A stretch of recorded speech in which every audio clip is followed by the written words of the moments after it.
So this is for I'm reading the pre-copy edited draft of Blood of the Broken, which is the 5th book in the Atlantis Legacy series. If you have not read books 1 through 4, there will be spoilers for those books, probably, and what happens there.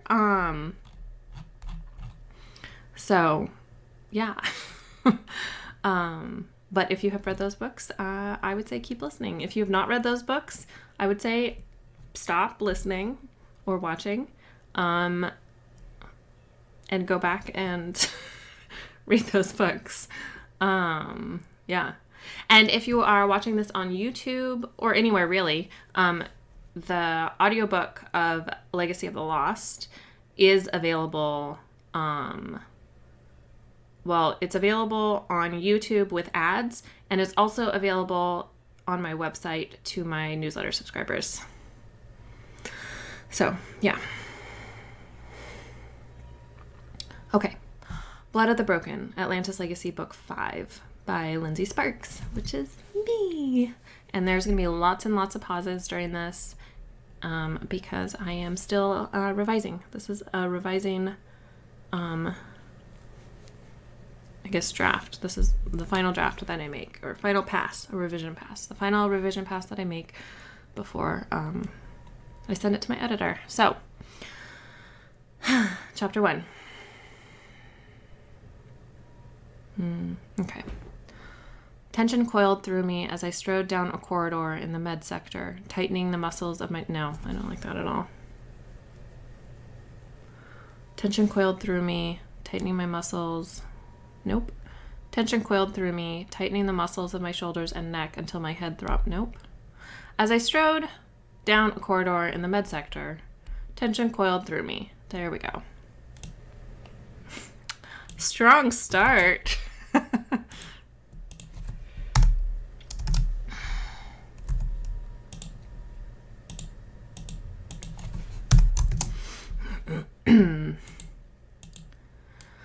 As I strode down a corridor in the med sector, tension coiled through me, thanks, tightening the muscles of my shoulders and neck until my head throbbed. But the physical pain was nothing compared to the ache in my chest, the knot in my gut, the fist lodged in my throat, making each breath a conscious effort. That's how I feel right now. Not in my gut, but just my stupid voice. I rounded a corner, then another, making my way back to the recovery pod where Emmy was recuperating from the gut wound she had suffered at the hands of the pirates. The space pirates. Is that too cheesy? I rounded a corner, then another, making my way back to the recovery pod. Where Emmy was? Then another, making my way back to the recovery pod. No, I don't think so. Making my way back to the recovery pod where Emmy was recuperating from the gut wound she had suffered at the hands of the space pirates. The asshole pirates. The asshole space pirates. Am I getting too cat? I was going to say dickwad, but that's probably too cat. The asshole asshat. Turd ball. How about just asshat? Turd ball? Is that too silly? Raiden did just sacrifice himself. So asshole? Let's try that. I rounded a corner, then another, making my way back to the recovery pod where Emmy was recuperating from the gut wound she had suffered at the hands of the asshole space pirates. My hands balled into fists as I thought of them. Despised them. Every devastating thing that had happened, all the Zari psychics who had perished during the attack. Perished. Ugh, how pretentious. Who had died. All the Zari psychics who had died during the attack. All the damage to the Elysium. And, of course, scumbag. Ooh. Every hands of the scumbag space pirates. Maybe. My hands balled into fists as I thought of them, despised them. Every devastating thing that had happened, all the Zari psychics who had died during the attack, all the damage to the Elysium, and of course, Raiden's heroic sacrifice, directly tied back to the pirates. This was their fault, all of it. And there was nothing I could do about this simmering rage because they were already gone. Their leader was already dead. Was already...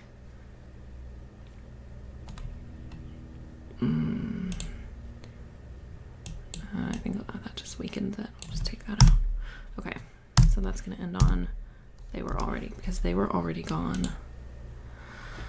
I'm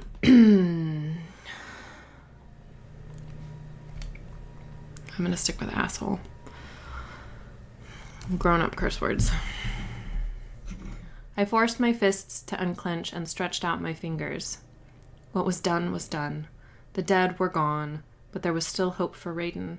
In a matter of minutes, I would deliver news to Emmy. That would give her hope of seeing her son again, but that also carried the potential to destroy her completely.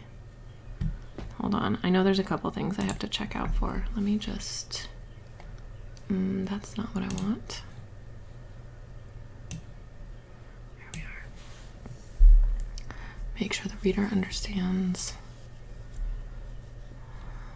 Oops. Spoilers. I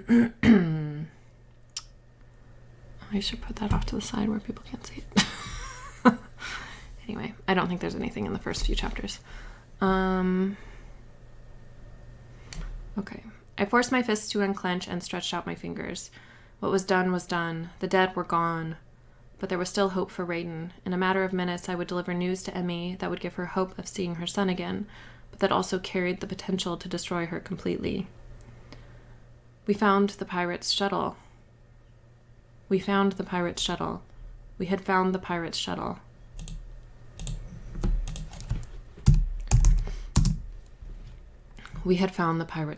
The ship Raiden had piloted as a decoy to lead the Sakali scout ship off our trail. The Elysium's deep space telemetry system pinged the shuttle's unique signal on Othris, a once habitable planet orbiting the star Acheron. Is that how you say that? Acheron? You know, up until recently I used to say it Archeron, which I know is wrong because there's no R before the CH. I think it's Acheron. Here, this is what I'm talking about.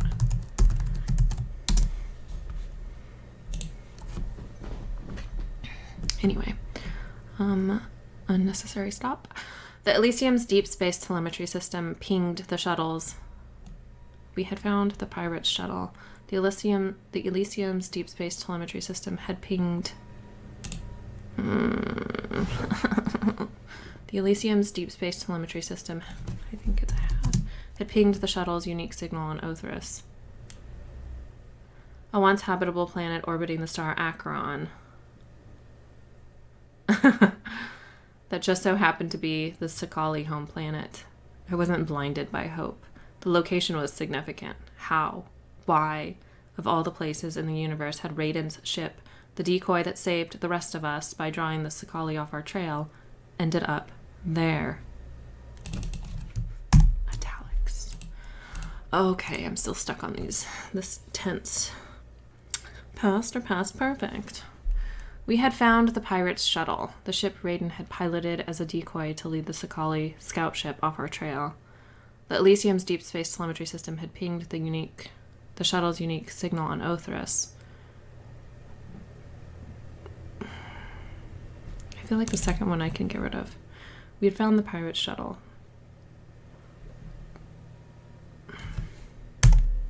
Just a few hours ago. How about that? Just a few hours ago? Just an hour ago? Just a short while ago? Just a little bit ago?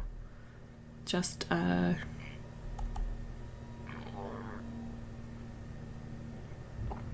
mean, has it been hours? I don't know. Barely an hour ago. Barely an hour ago, the Elysium's deep space telemetry system pinged. Okay, that's what we'll do. Okay.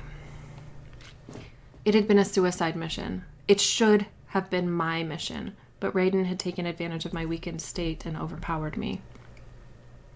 My hands balled into tight fists once more, and, again, I had to force them to unclench. I shook out my hands, my arms, my shoulders.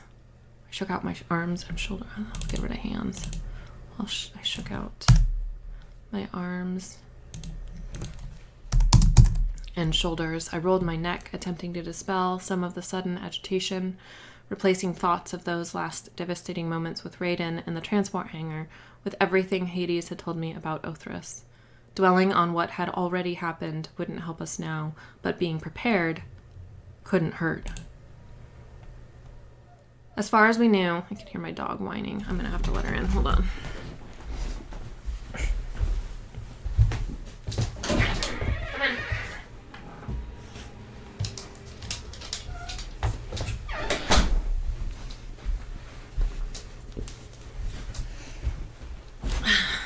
All right.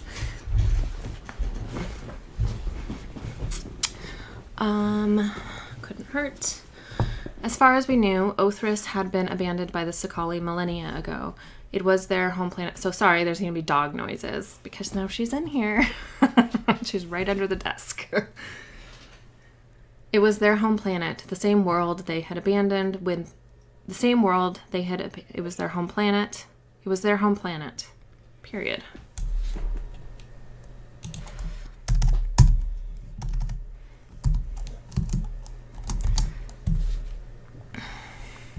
It was their home planet.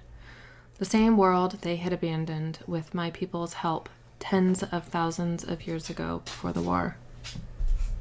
Maybe that's not a period. It was their home planet. Because there's no, subject and verb. It was their home planet, the same world they had abandoned with my people's help tens of thousands of years ago before the war.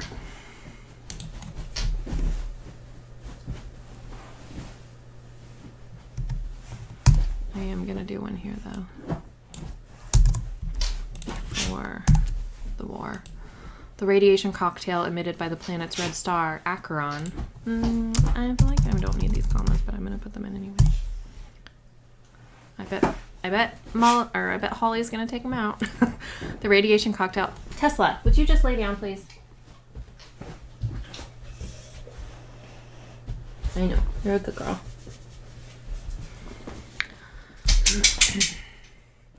The radiation cocktail emitted by the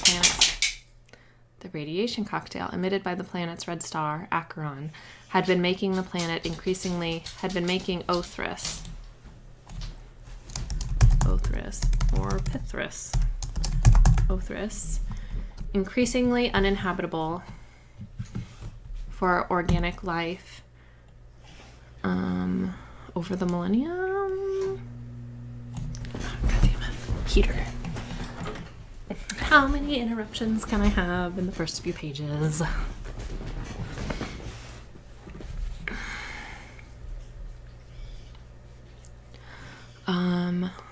The radiation cocktail emitted by the planet's red star, Acheron, had been making Othris increasingly uninhabitable for organic life, and it had only intensified in the millennia since. At that time,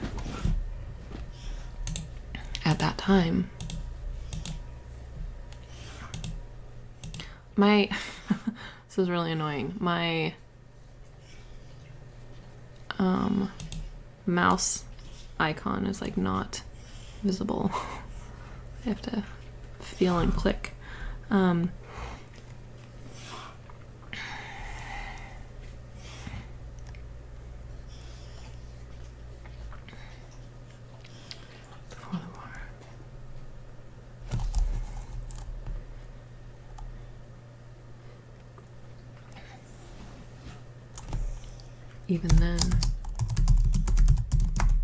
Even then, the radiation cocktail emitted by the planet's red star, Acheron, had been making Othris increasingly uninhabitable for organic life, and it had only intensified in the millennia since.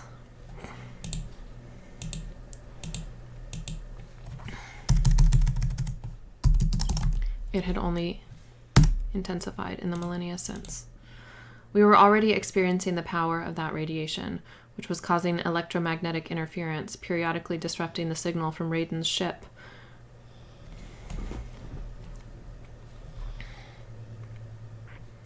Its beacon kept winking in and out on the navigation chart. Of course, that same radiation was what Hades claimed would hide us from detection when we dropped out of FTL in the shadow of Othris's moon. I paused outside the door panel leading to Emmy's recovery pod and thought through what I was going to tell her. What if we found Raiden's ship, but no Raiden? What would be worse, finding a body or finding nothing at all? If we didn't find him, would the hope that he was still out there become all-consuming? If we didn't find him on Othris, if we didn't find him on that planet. Okay, this was a sticking point for, I think, every single beta reader, so I'm going to read that again. What if we found Raiden's ship, but no Raiden? What would be worse, finding a body or finding nothing at all? If we didn't find him on that planet, would the hope that he was still out there become all-consuming? Okay, does that make sense?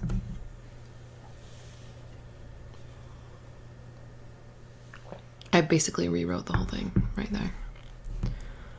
I'm going to say yes because nobody's saying anything. I'm just going to keep going.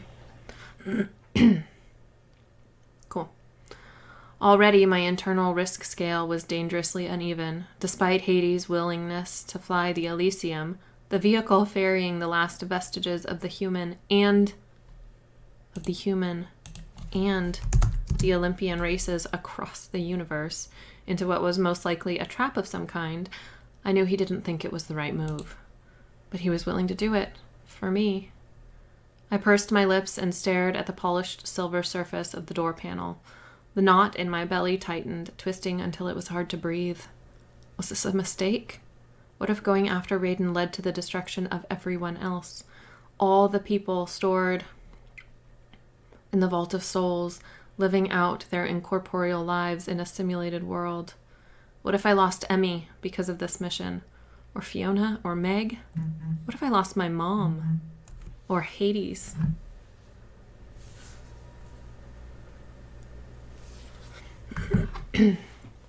I reached out, gripping either side of the door frame, and closed my eyes. I bowed my head, drawing in shallow, shaky breaths. I could still turn back. I didn't have to tell Emmy about the signal. We didn't have to follow the signal to Othris. It wasn't a necessary risk. When we dropped out of FTL in the Acheron system, we could jump away as soon as the FTL drive recharged. Only Hades and I knew about the signal. Nobody else was aware. Oh, I guess Meg would know. Only Hades and I knew about the signal. And through me.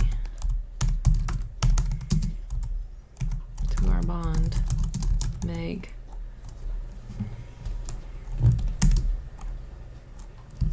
Knew too. Okay. Only Hades and I knew about the signal. And through our bond, Meg knew too.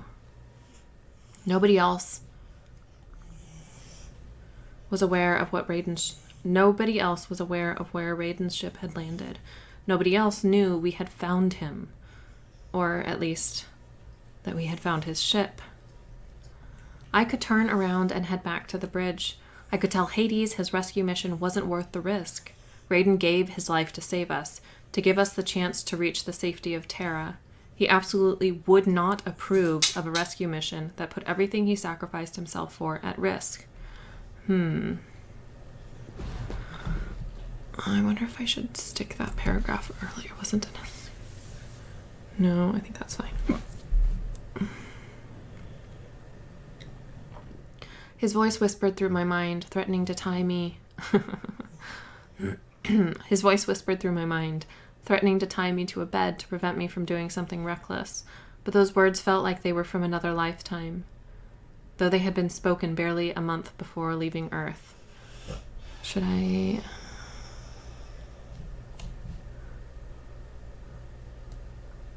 A memory. His voice whispered through my mind. A memory of him threatening to tie me.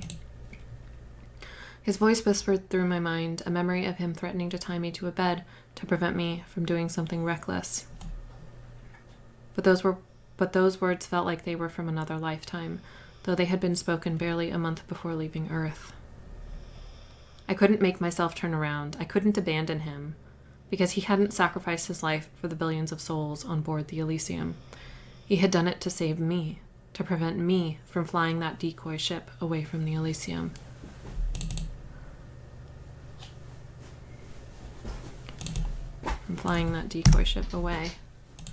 Because he loved me. Because he loved me. Anger surged within me, irrational and potent. I was furious with Raiden for putting me in this position, for forcing me to make this impossible choice. The guilt sparked by that anger only enraged me further. On the off chance that Raiden was still alive out there, I couldn't abandon him. I inhaled a deep, steadying breath. Another.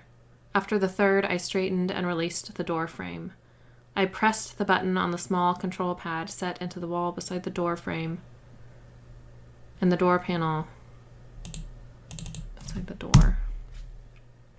Door. I pressed the button on the small control pad set into the wall beside the door, and the door panel slid open. And the metal panel, maybe? And the metal panel slid open. I froze with one foot in the recovery pod. Emmy wasn't in her recliner. A quick scan of the 7 other empty recovery chairs spaced out in 2 neat rows on either side of the room confirmed that Emmy wasn't here. That Emmy wasn't there. That Emmy wasn't there.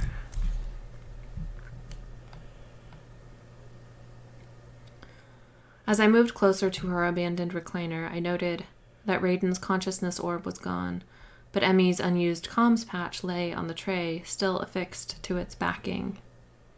Eyes narrowing, I raised my hand to press a fingertip against the comms patch stuck to the skin behind my ear. To my own comms patch?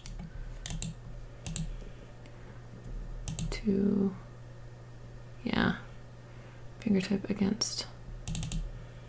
Press a fingertip to my own comms patch stuck to the skin behind my ear. I murmured my mom's name to form a private connection with her. "Mom," I said, my voice low. "Are you awake?" I held my breath, releasing it in a sigh when no response came. She was probably asleep. I touched my comms patch again, this time forming a link with Hades. "I don't suppose Emmy is with you on the bridge?" I asked him. I had left him on the bridge only 15 minutes ago, so I knew he would still be up. She's not in her recovery chair. She's not in her recovery chair?" he asked, responding immediately. His question confirmed. He asked, responding immediately.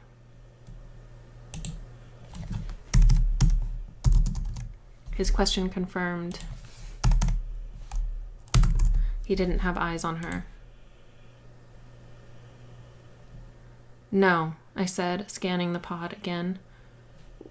I can trace her comms patch," Hades offered. I don't know what Hades' voice sounds like yet, but eventually I'm going to have to figure it out. "I can trace her comms patch," Hades offered. "Don't bother," I told him. Beautiful and British. Okay. Let's see here. "She's not in her recovery chair?" he asked, responding immediately. His question confirmed he didn't have eyes on her. "No," I said, scanning the pod again. "I can trace her comms patch." My British accent is failing as usual. Hades offered. "Don't bother," I told him. "She left it here." "Ah," Hades said. He was quiet for a moment. What would you like me to do? What would you like me to do? What would you like me to do? What would you like me to do? I'm sorry, I'm just going to do boring, deep American voice. What would you like me to do? I stared down at the tray table attached to Emmy's abandoned chair. Had she taken Raiden's consciousness orb to upload him to the simulation? If we did find him alive down on Othris, we would end up with an awkward duplicate situation. The Olympians had strict rules about uploading, cloning, and regeneration to prevent this sort of thing. Let's see here. The Olympians had strict rules about uploading, cloning, and regeneration that had been created explicitly. The Olympians had strict rules about uploading, cloning, and regeneration that had been created explicitly to prevent this sort of thing. To prevent this exact. Which had been created to prevent that exact.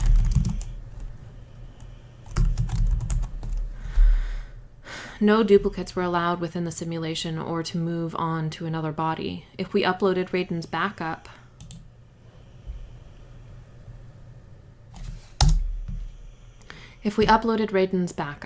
then found him alive on Othris, the living version would be forever locked out of the simulation. Duplicate consciousnesses threatened the integrity of the entire system, endangering everyone stored within a consciousness orb in the Vault of Souls. Endangering every single person.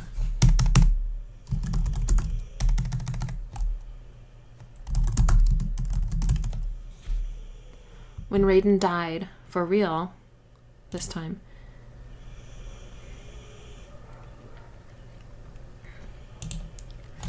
which meant that when Raiden died for real this time,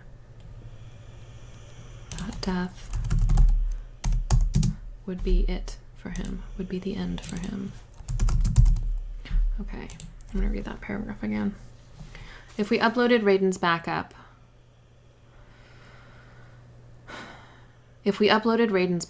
then found him alive on Othris, the living version would be forever locked out of the simulation.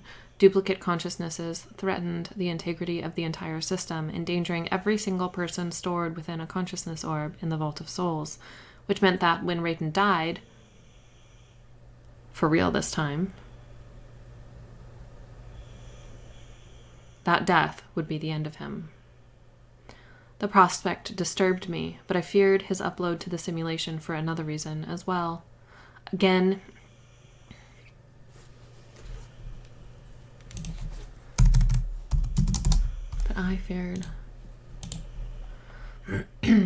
Again, his voice whispered through my mind. "This is not your fault. It's my choice. Promise me you won't blame yourself." Those had been his last words to me. The version of him that would be uploaded to the simulation was missing the final hours of his life. I would have to explain to him what happened, why he was being uploaded to the simulation, and I wasn't sure I could recap the events leading to him flying the decoy ship away from the Elysium without pointing out all the things I could have done differently to prevent his sacrifice, to stop him from taking my place.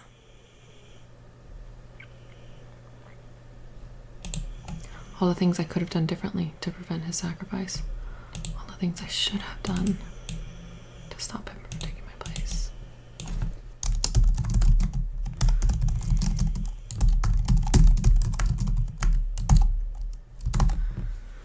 All the things I should have done to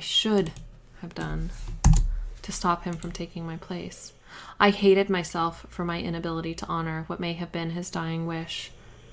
It was my fault. I did blame myself. I blinked rapidly against the sudden stinging threat of tears. I cleared my throat before asking. I blinked rapidly against the sudden stinging tears and cleared my throat. Before asking Hades. And cleared my throat. Period. I blinked rapidly against the sudden stinging threat of tears and cleared my throat. "Can you check the Vault of Souls?" "Of course," Hades said, then fell quiet again.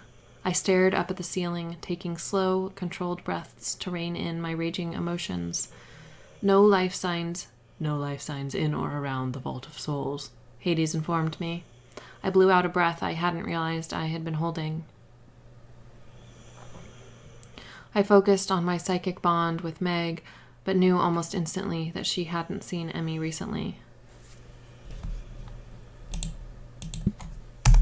I focused on my psychic bond with Meg, but knew almost instantly that she hadn't seen. I focused on my psychic bond with Meg, but knew almost instantly she hadn't seen Emmy recently. Knew almost instantly. No, oh God. That she hadn't seen Emmy recently.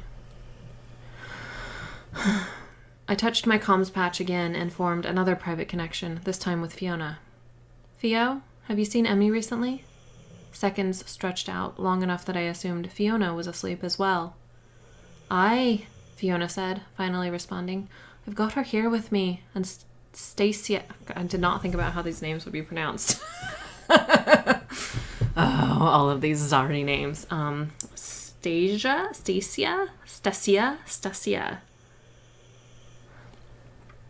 I've got her here with me, and Stacia, in Scout's room. She's assisting the slice and dice on my new toy. I apologize to everybody who is Irish for that butcher job. Yes, I know. I'm sure that I'll include that, at least in the final book, hopefully, and then definitely when we do the special editions for these, which I doubt that I'm going to have the patience to wait until the 10th anniversary. I'll probably just work through the whole catalog. Yeah, thanks. I know.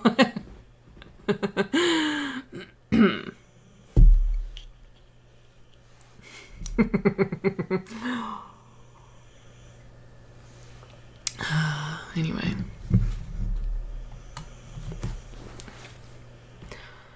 I frowned, wading through Fiona's words and their potential meanings. Scout's room was what she and Emmy called the lab, where we had been keeping the creepy, childlike Sakali Scout we found on the ice planet. The creepy, childlike Sakali Scout where we had been keeping the creepy, childlike Scout.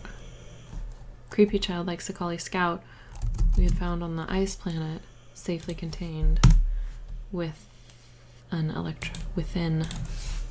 an electrified cage. Ugh. Scout's room was what she and Emmy called the lab. Was the name... Scout's room was what she and Emmy called the lab, where we had been keeping the creepy, childlike Sakali Scout we had found on the ice planet, safely contained. Where we had been keeping... I need to remove something from this.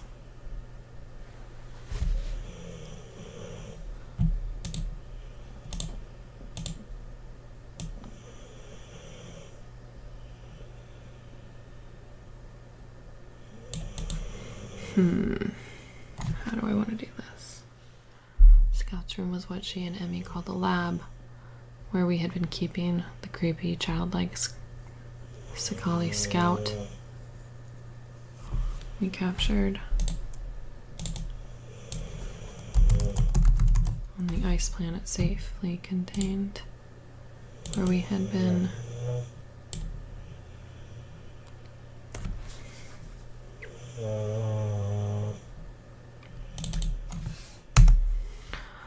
Scout's room was what she and Emmy called the lab, where we had been keeping the creepy, childlike Sakali Scout we captured on the ice planet, contained within an electrified cage.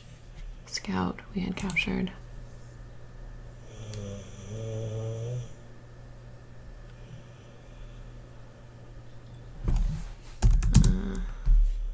Scout's room was what she and Emmy called the lab,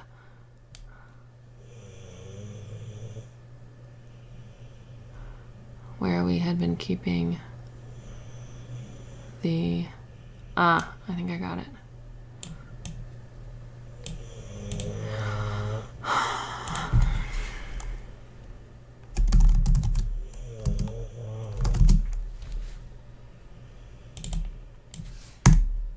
Okay, let's see. Scout's room was what she and Emmy called the lab, where we had been keeping the electrified where we kept... Scout's room was what she and Emmy called the lab where we kept the electrified cage housing the creepy childlike Sakali Scout we had captured on the ice planet. We had captured. Yeah, I think that works. Okay.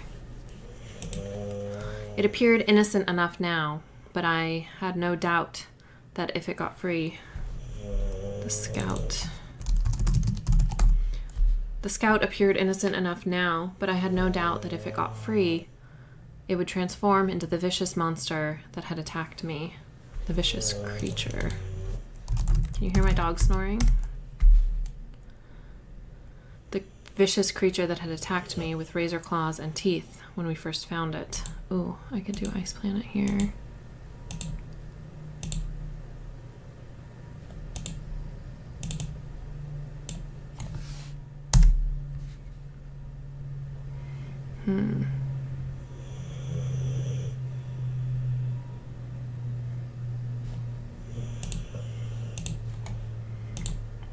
No, that works. Okay.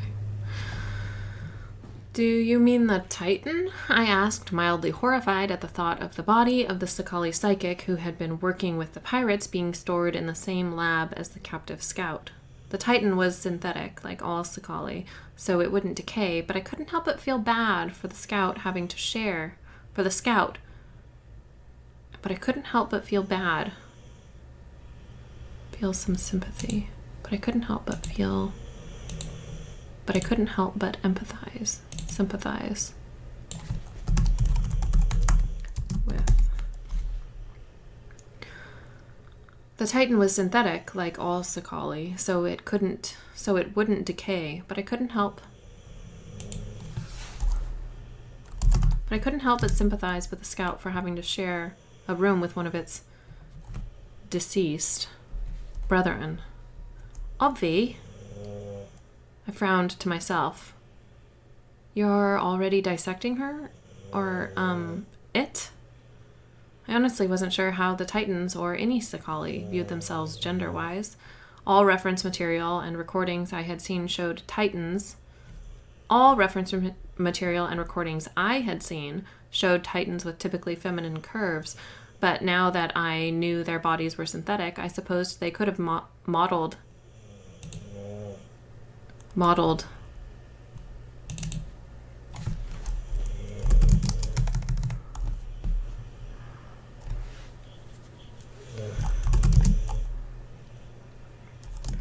Titans. They could have modeled the Titans after Olympian psychics, and all Amazons were chromosomally female. All Amazon warriors.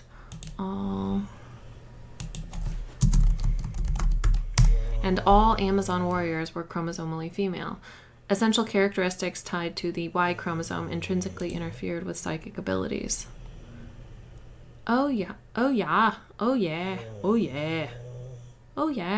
Fiona confirmed.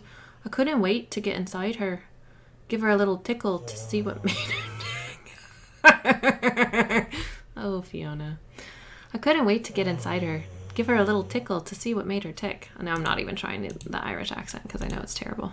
So, yeah. I snorted a laugh, surprising myself as Fio's inappropriate sense of humor somehow reached through the emotional storm raging within me. I shook my head and snatched Emmy's unused comms patch off the tray table and headed for the open doorway.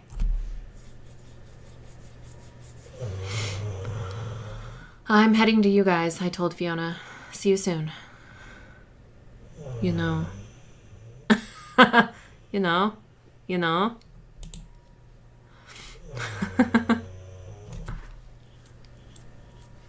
I hurried through the warren of corridors leading from the med sector to the genetech sector, where the recovery pods and Asclepios chambers gave way to an endless string of mostly unused labs, but I couldn't move quickly enough to leave my troubled thoughts behind. Why was I so torn up about Raiden's likely death? We had an almost up-to-date copy of his consciousness. During my lifetimes as Perry, I had lost dear friends many times on missions and had faced no such issues, moving on with their regenerated selves. There had never been any sense that the new versions of my friends weren't still them. There had never been any sense of loss. merely annoyance at having to wait a couple of decades for their new bodies to grow up and their sense of self to mature into their true selves. This was no different. Except now I wasn't just Perry. I had spent 2.5 decades as Cora, and a new human respect and fear of death had been respect and fear for death. Respect for.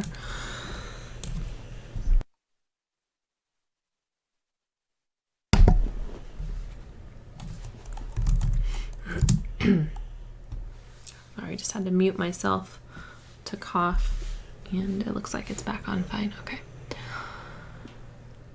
And a new human respect and fear for death had been ingrained into my current body's sense of self, into my sense of self.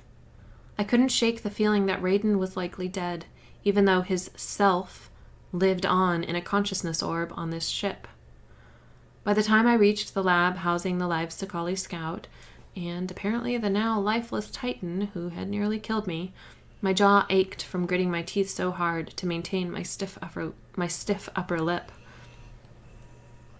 Unwilling to give myself any more time to waffle emotionally, I punched the button on the control pad beside the door as soon as it was within reach, and the door panel slid open. Within, Fiona and Stacia, we'll just go with that, stood on one side of the centermost of 3 morgue-like lab tables of the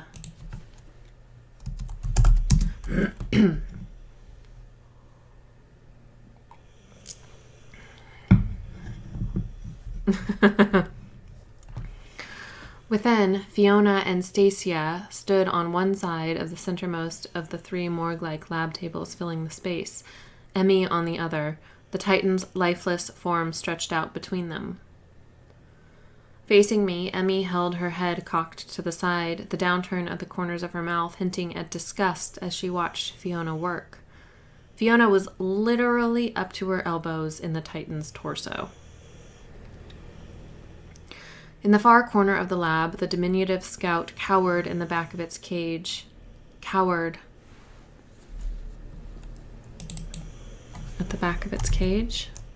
In the far corner of the lab, the diminutive scout cowered at the back of its cage, its eyes opened wide and unblinking as it, too, watched Fiona dissect the Titan. Was the scout imagining itself laid out on the exam table in the Titan's place? Did it fear such things? Did it fear?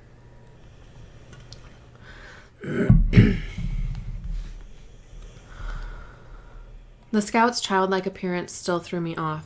Even though I knew it was likely centuries old, it looked like an innocent kid of 7 or 8. I'm gonna add, it was kind of cute. But then I pictured, it was kind of cute. But then I pictured the monster it could transform into, all bulging veins and metal teeth and claws, and goosebumps covered my skin. Bracing myself for what I was about to do, I'm gonna swap this around.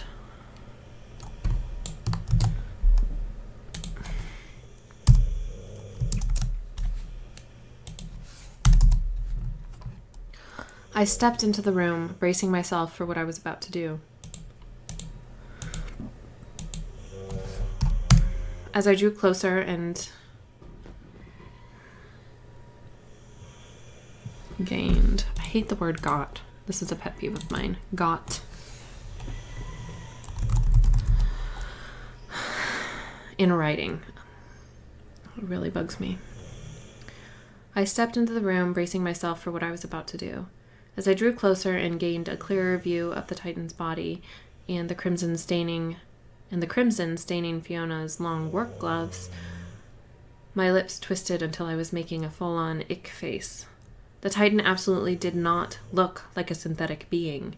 It appeared to be a woman made of flesh and bone and blood, just like the rest of us. I think I've got it.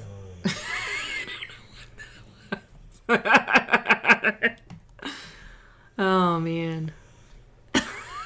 I think I've got it. Oh, that was like, don't know what it is, but that's Fiona. I think I've got it. I think I've got it. Do I just have to make it sound like a question?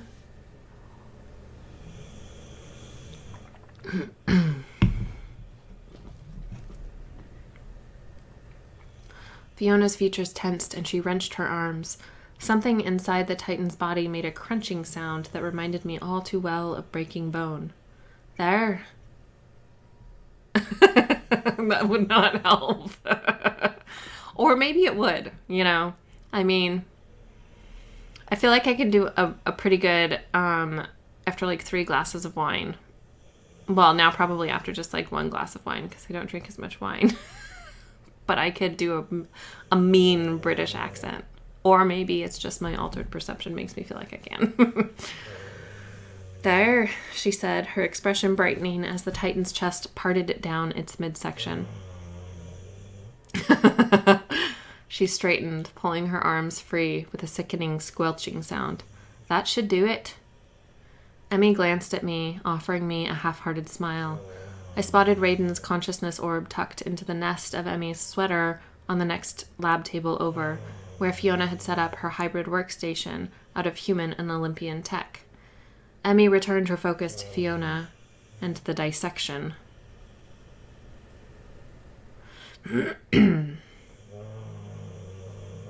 Fiona, still oblivious to my arrival, wedged her fingers into the narrow opening in the Titan's chest cavity. With a grunt, she pushed the 2 sides apart, affording us all a better view of the Titan's insides. Stacia, Fiona said as she shuffled a few inches to the left, making room for Stacia to take over holding the Titan's broken ribcage. That's not what I wrote. Making room for Stacia to take over holding the Titan's broken ribcage open. I suppressed a gag. Do I want to change that? Making room for Stacia to take over holding open the Titan's broken ribcage. Making room for Stacia to take over holding the Titan's broken ribcage open. Take over holding open. To take over holding open the Titan's broken ribcage. Making room for Stacia to take over holding open the Titan's broken ribcage. Take over holding open. Yeah, sure. Sure.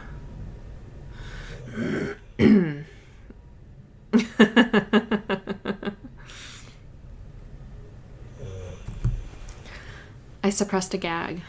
Poor Stacia. I would not have wanted to trade places with her. I absolutely did not. I would not. I absolutely would not have wanted to trade places. Would not have traded places with her.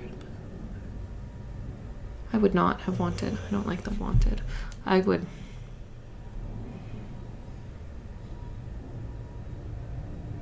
I did not envy her.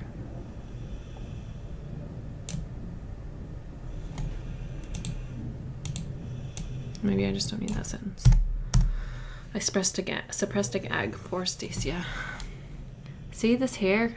Fiona said, pointing to something around where I would have expected an organic creature's heart to be. This is a CPU, but this band wrapped around it is what I was talking about on that scan. It reminds me of a superconductor.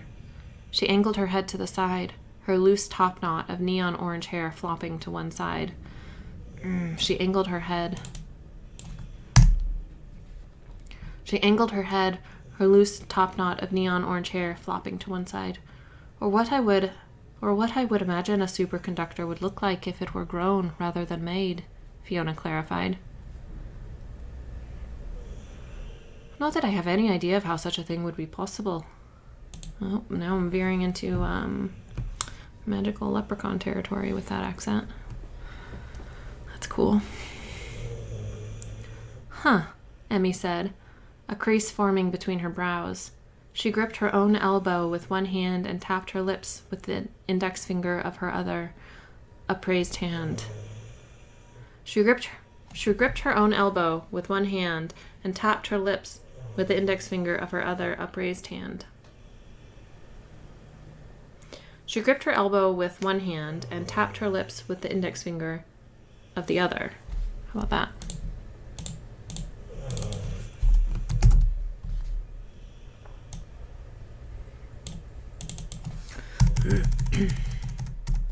She glanced at the scout huddling in the back of its cage.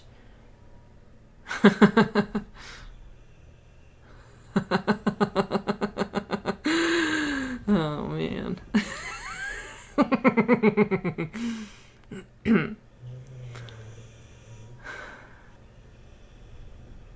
She glanced at the scout huddling in the back of its cage. Nothing like that showed up on... Hold on. Kid just got back. Now my dog's gonna get up. No, I think they're okay. All right. Okay. She glanced at the scout huddling in the back of its cage. Nothing like that showed up on any of that one's scans. On any of the scans of that one. On any of the scans of that one. On any of the scans of that one. Nothing like that showed up on any of the scans of that one. Right? Fiona pointed to Emmy with one bloodied finger. Hey! Scans showed up on any of the scans we did of that one. Nothing like that showed up on any of the scans we did. Oh, yeah. I do like that. Nothing like that showed up on any of the scans we did of that one. Perfect. Thanks. Right? Fiona pointed to Emmy with one bloodied finger. I can't help but wonder if this part is unique to the Titans. Like maybe this is the source of their gifts, like a psychic fuel cell. Emmy's faint frown deepened. And she shook her head thoughtfully. I suppose, though I don't know how we would test the theory. She looked past Fiona, her focus locking onto me. Maybe you or Stacia could channel psychic energy into it and see if whatever this is can hold it? Can hold the energy?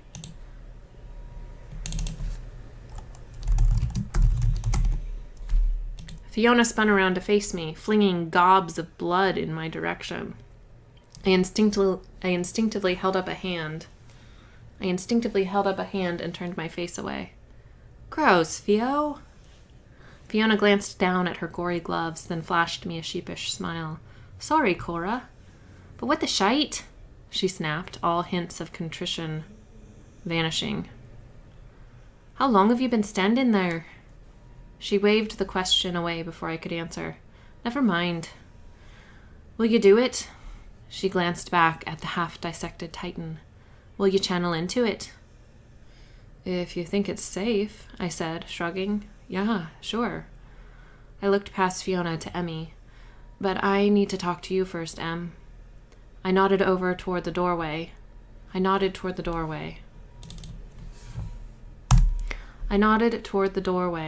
figuring she would prefer some privacy for what I was about to tell her.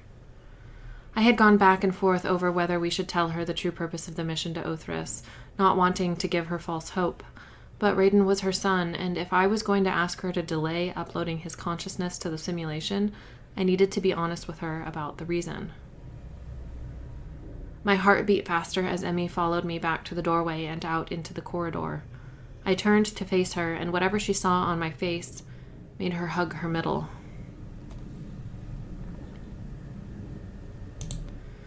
And whatever she saw on my face caused her to hug her middle.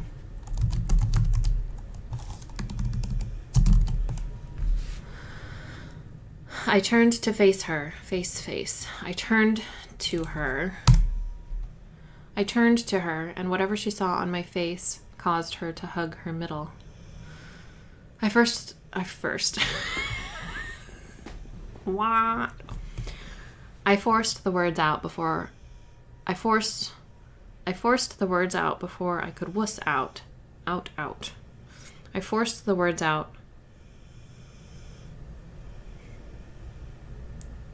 before I could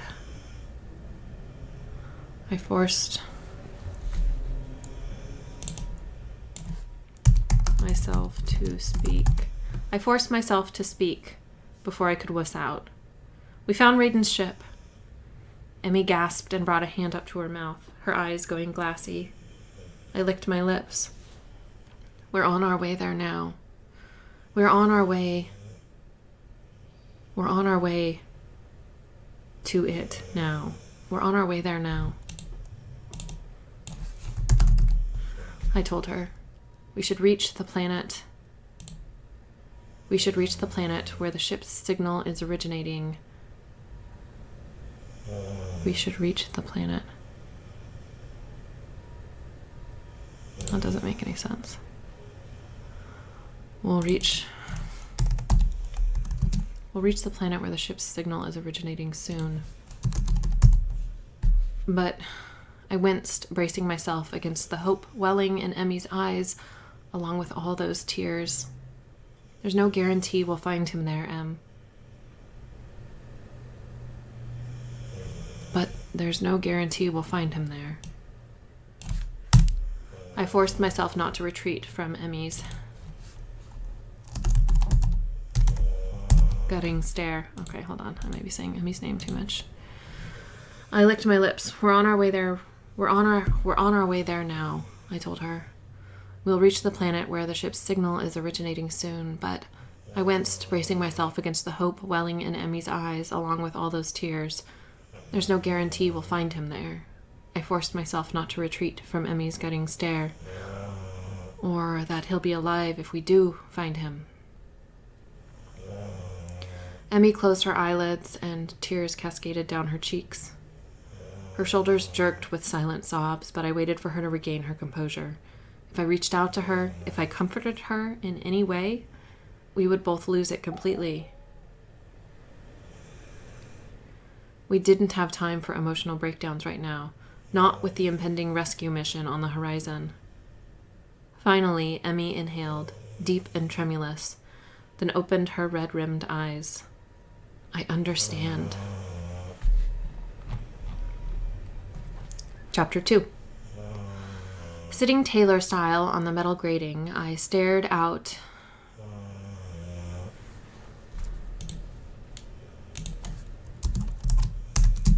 Taylor style on the metal grating of the observation deck. I stared out at the stars on the ceiling.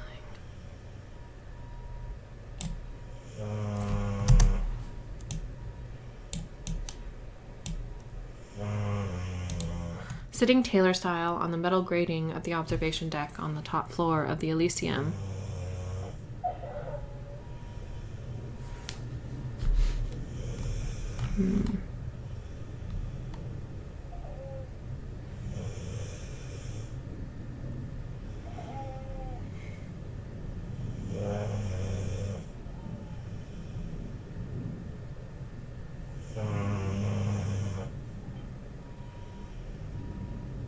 I see what you're saying.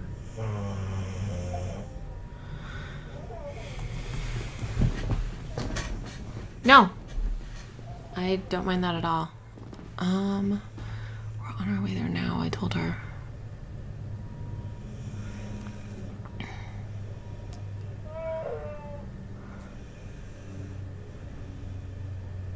We're on their way. Maybe I'll do, I'm not going to take away the we, I don't think, but I might do,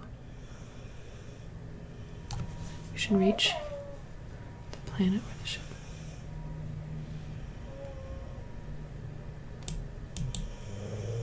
I'm going to change it from we'll to we should.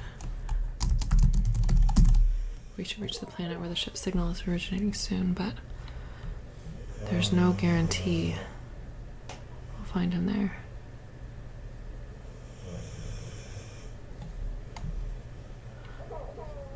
We're on our way there now. Should reach the planet. Oh, I could do, I licked my lips. We're on our way there right now, I told her. Should reach the planet. Hades.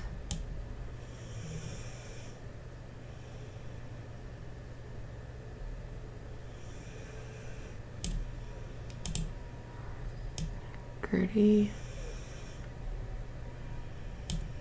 Hades says. Hades says. Yeah, Hades says that's what I was just doing. We're on our way there now, I told her. Hades says we should reach the planet where the ship's signal is originating soon, but... Okay, cool. Thanks, guys. Chapter 2. Sitting Taylor style on the metal grating of the observation deck on the top floor of the Elysium, I stared out at the stars through the reinforced glass curving along.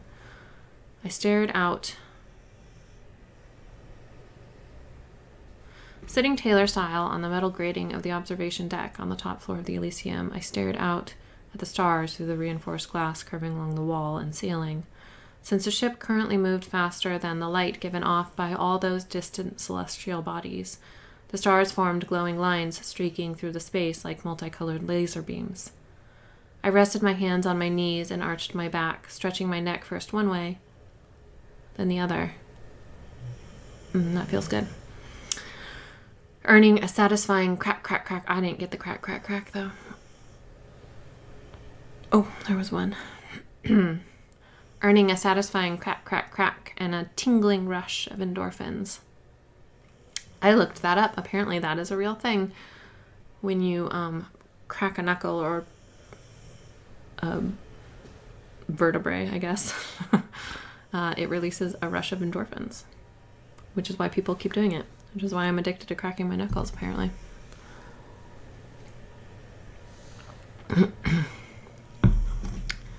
I should have been in my private quarters, catching whatever scraps of sleep I could manage. I needed to be clear-headed and ready to handle whatever we might face on Othris. Whatever awaited us.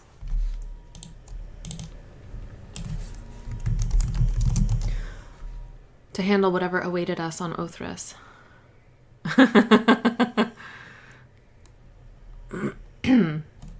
But every time I even closed my eyes for longer than a blink, I saw Raiden's face peering out at me through the porthole in the hull of the pirate shuttle. I saw his hand pressed against the glass, mine against his, and renewed grief crushed my heart. The one time I had drifted off, the gut-wrenching goodbye, the one time I did actually drift off.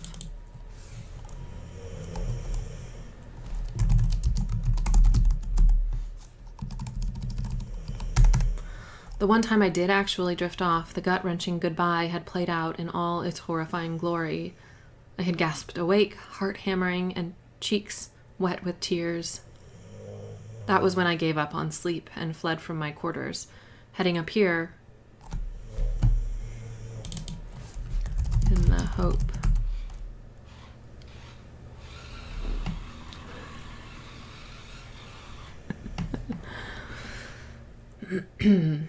My kid just got an RC car, apparently.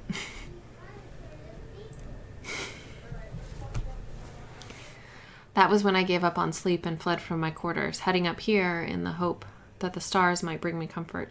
Would it be in the hope or in the hopes? In the hopes that? In the hope that? What does the group think?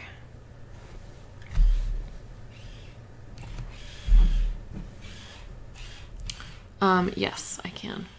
That was when I gave up on sleep and fled from my quarters, heading up here in the hope. Oops. Sorry, I'll do it one more time. That was when I gave up on sleep and fled from my quarters, heading up here in the hope that the stars might bring me comfort. Single hope. Okay, cool. I needed this reminder that I was small, that the universe was infinite. It's an RC car. Pup, it's gonna scare you. You don't want to go out there. My big pit bull is afraid of RC cars.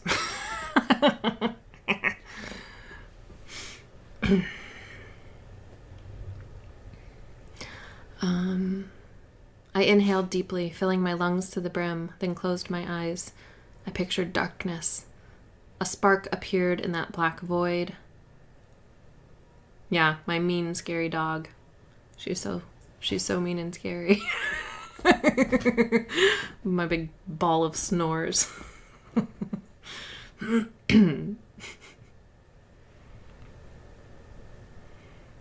I imagined it growing a flickering flame, beating back my inner demons with its light.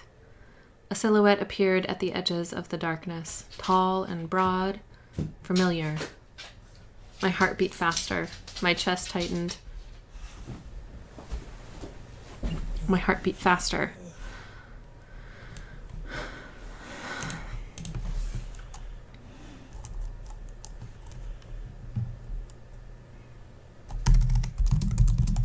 My heart beat faster, and my chest tightened, my ribcage seeming to constrict around my lungs until my breaths quickened.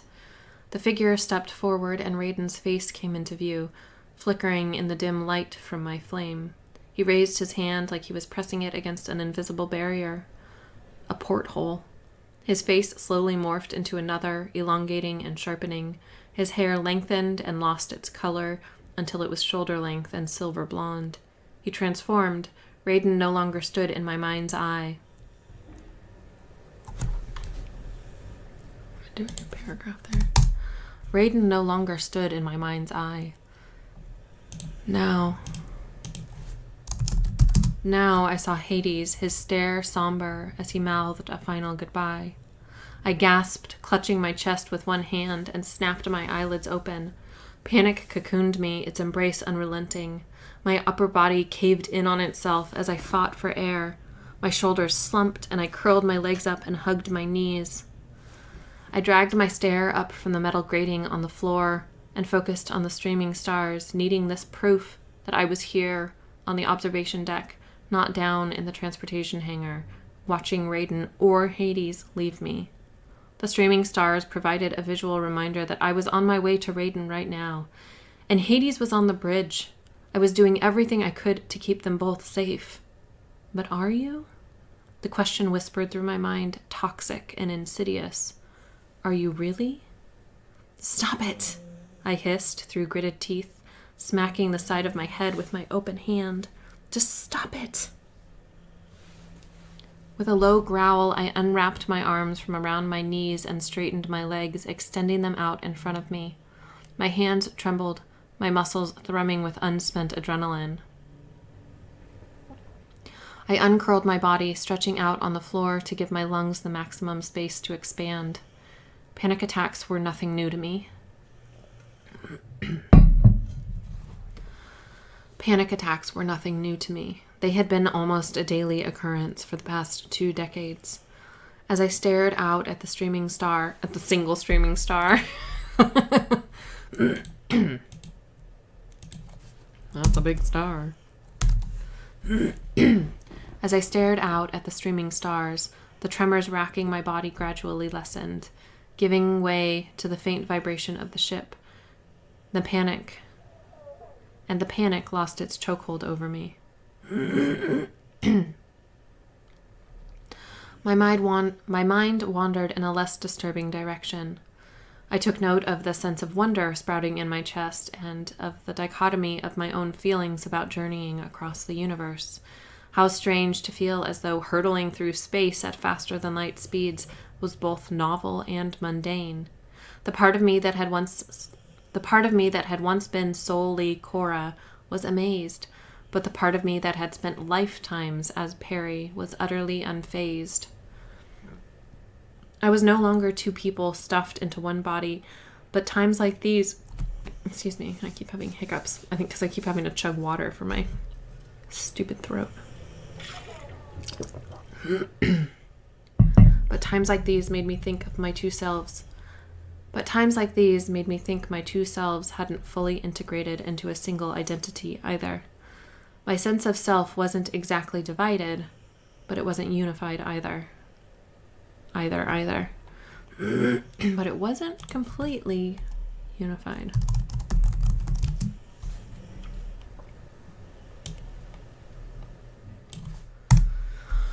Like so many things in my life right now, it was complicated. At the sound of a throat clearing behind me, I craned my neck to peer toward the back of the observation deck. Strands of my loose hair snagged on the metal grating, making me wince.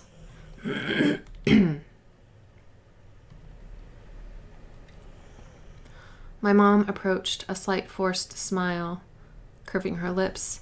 The tension in her jaw and around her eyes made me think she knew where we were headed. Made me think she already knew. Made me think she was aware. The tension in her jaw and around her eyes made me think she was aware of where we were headed.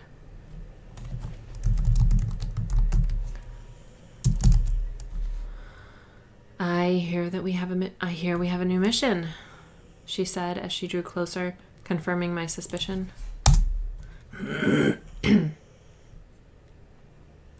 Had Hades told her? Or had Emmy? Or perhaps by now it was common knowledge. Yeah, I whispered. The single word, yeah. The whispered, blah. Yeah, I whispered, the single word drawn out and utterly devoid of confidence. I raised my head off the floor and folded my arms behind it to use as a pillow, crossing one ankle over the other.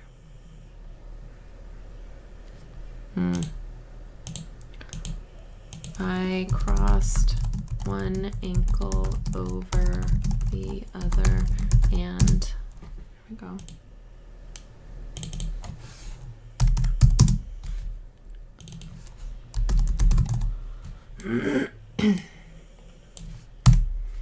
I crossed one ankle over the other and raised my head off the floor, folding my arms beneath it to use as a pillow.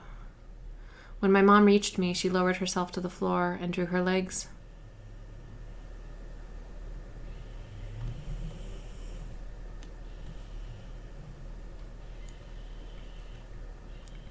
She lowered herself to the floor and drew up her legs. When my mom reached me, she lowered herself to the floor and drew up her bent legs, resting her forearms on her raised knees. Okay, is it clear if I just say drew up her legs that she is bending her knees? Do I have to say bent legs? So if I just say, when my mom reached me, she lowered herself to the floor and drew up her legs, resting her forearms on her raised knees. Or does that sound like she's lifting up her straight legs?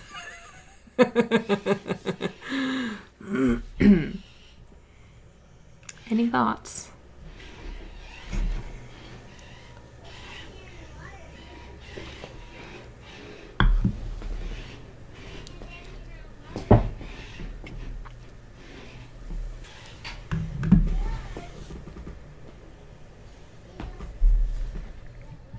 I guess I could say curled up her legs.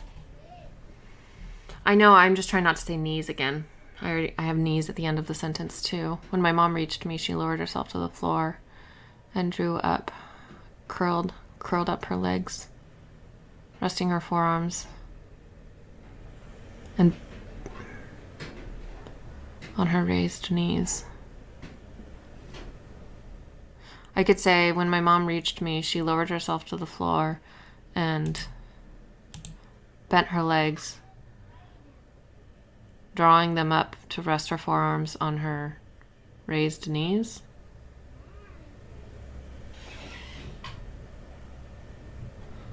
To me, maybe it's just me, but to me, folded her legs sounds like Taylor style. Like underneath her.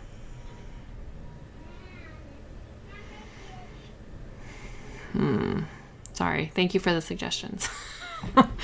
When my mom reached me, she lowered herself to the floor and bent her legs. Let's try that. Bent her legs.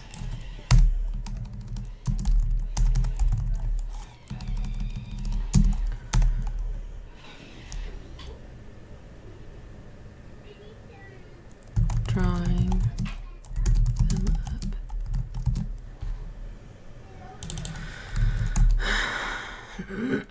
Okay, how about this? When my mom reached me, she lowered herself to the floor and bent her legs, drawing them up to rest her forearms on her raised knees.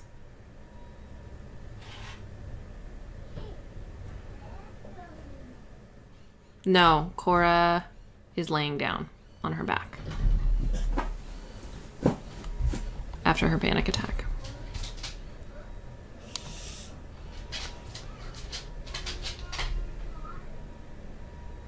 When my mom reached me, she lowered herself to the floor and bent her legs, drawing them up to rest her forearms on her raised knees. I feel like that works.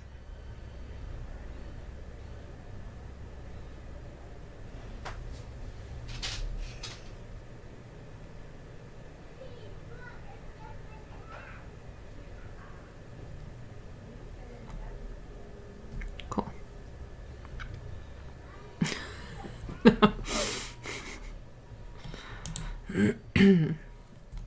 Thank you. She gazed out at the silvery veil of starlight, her presence a comfort even in silence. Even in the silence? The silence. She gazed out. Was the silence a villain in Doctor Who? Am I making that up? She gazed out. Aha. Look at me. She gazed out at the silvery veil of starlight, her presence a comfort, even in the silence. We sat there for minutes, quietly. Ah, yeah. Creepy. Kind of looks like the gentleman from Buffy. Minus a smile, obviously, because it doesn't have a mouth. We sat there for minutes, quietly observing the universe together. How are you doing, sweetheart? My mom finally asked. My whole body tensed. This is an incredibly difficult situation for everyone, but for you, she sighed. I can only imagine what you're feeling right now. I'm fine, I croaked, and cleared my throat and repeated the statement. I'm fine. She turned her face toward me, resting her chin on her shoulder. I glanced at my mom, but had to look away under the weight of her measuring stare. Have you gotten any sleep since, well, she exhaled a breathy, humorless laugh. Have you gotten any sleep? I blew out a breath and shook my head. Every time I close my eyes, I see him. I see his face through the glass. I see his lips moving as he tells me. I choked on the words as anger surged up from the darkest depths of my heart. He had left me behind. He had left me. I squeezed my eyelids shut, but there he was in my mind's eye, mouthing those words. Promise me you won't blame yourself. I did, and I didn't. I blamed myself for not making him see I was a worthy partner, a strong ally. I blamed myself for not earning his trust and respect as a warrior. But I blamed him for not believing in me, for not taking me with him to back him up. I love you. That was the last thing he had said to me before flying the decoy away, effectively sacrificing himself to save everything I loved. Everything but himself. For all I knew, he was dead now. There was no guarantee that we would even find him or his body with the ship. He might have been captured, tortured, killed. And now I was mad at him? I had never felt like such a steaming pile of shit. I had never felt like such a steaming pile of shit before in all my lives. Ugh, I growled, opening my eyes again. I raised my head, pushed off the metal floor with my elbows, then sat up all the way, once again hugging my folded legs to my chest. Turning my face toward my mom, I rested my cheek against one knee. My eyes stung with the threat of tears. If I continued down this mental path, they would flow freely. I knew that, and I didn't want to cry anymore, but I couldn't stop myself from voicing my nagging fears.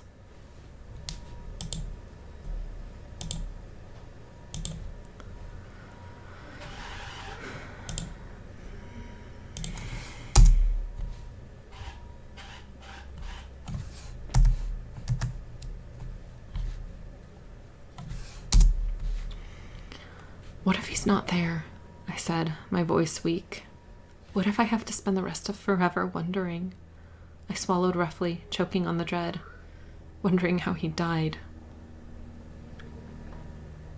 My voice wavered and I drew in a shuddering breath. Hoping he's dead? Because the alternative? That they're holding him captive and doing things to him? Is so much worse. I stifled a sob and buried my face in the crook of my arm. Oh, sweetheart. My mom rested a hand on my shoulder, her touch gentle, reassuring. Gentle and reassuring. Gentle, reassuring. Her touch gentle and reassuring. I mean, who does that? I asked, raising my head to look at her. Who hopes someone they love is dead? Sympathy contorted my mom's features.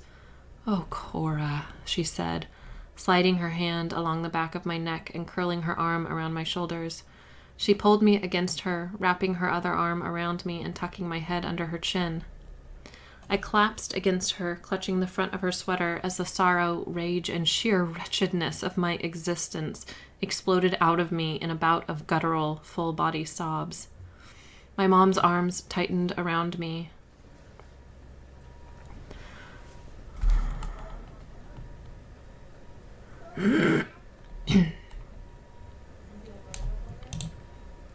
It's okay, sweetheart, she murmured. It's all right. I'm here for you. I will always be here for you. Whenever your burdens are too heavy, I will help you carry them. She promised. Always, my sweet Cora Borealis. I sobbed at the sound of the old nickname. I'm getting teary.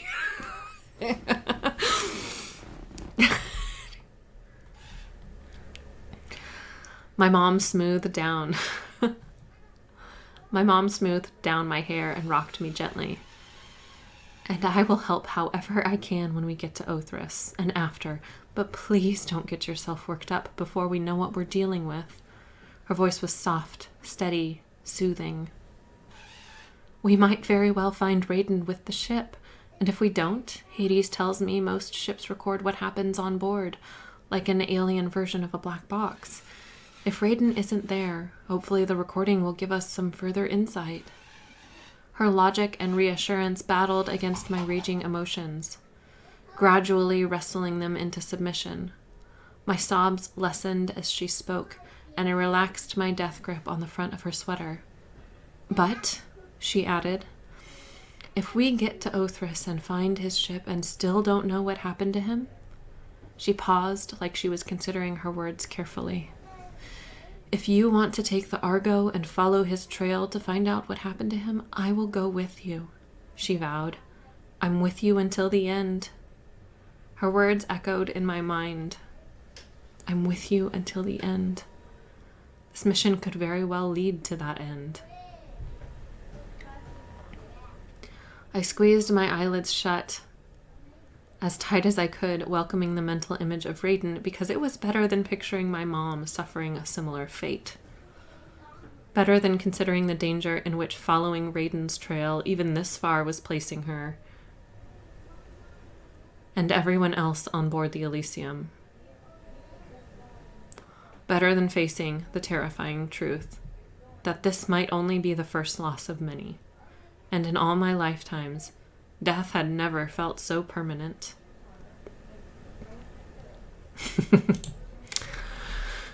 Well, that was a very emotional chapter. All right. Chapter 3.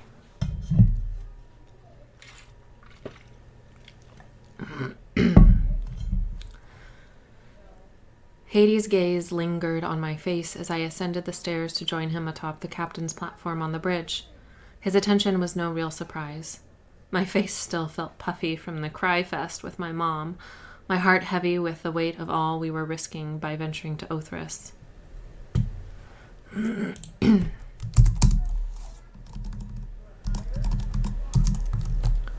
was heavy.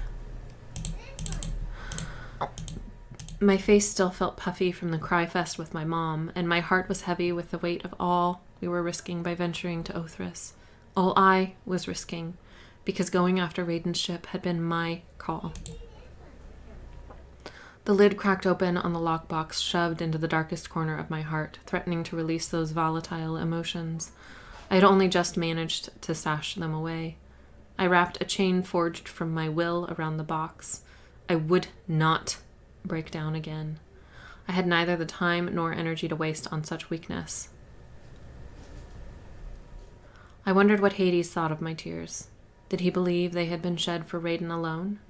Did he have any idea that many sprang from the idea of losing him as well? My index finger itched to touch the stone glowing a subtle amber in the regulator hanging from the chain around my neck, and to touch and to... My index finger itched to touch the stone glowing a subtle amber in the regulator hanging from the chain around my neck, and to unleash my psychic abilities so I could find out. I clenched my hands into fists and offered Hades a tight smile. How close are we? Minutes from landing the jump, he said, returning his attention to the oversized holoscreen hovering in front of him. I climbed the final step and crossed the narrow platform to the perch on the wide armrest of his chair. I scanned the windows open on the holoscreen, taking note of their contents. The background displayed a navigation chart, the solid white beacon marking the Elysium shifting ever closer to the large red dot marking Acheron's location on the chart. On the left side of the screen, a long, narrow window displayed a list, and beneath it, another smaller window displayed a dozen multicolored bars, some half full, some almost entirely empty. On the right side of the holoscreen, another window displayed an ever-changing line chart with red, orange, yellow, and magenta lines shifting with jagged peaks and deep valleys. A small window had been tucked into the upper right-hand corner, displaying a countdown timer. Just under 2 minutes until we dropped out of FTL.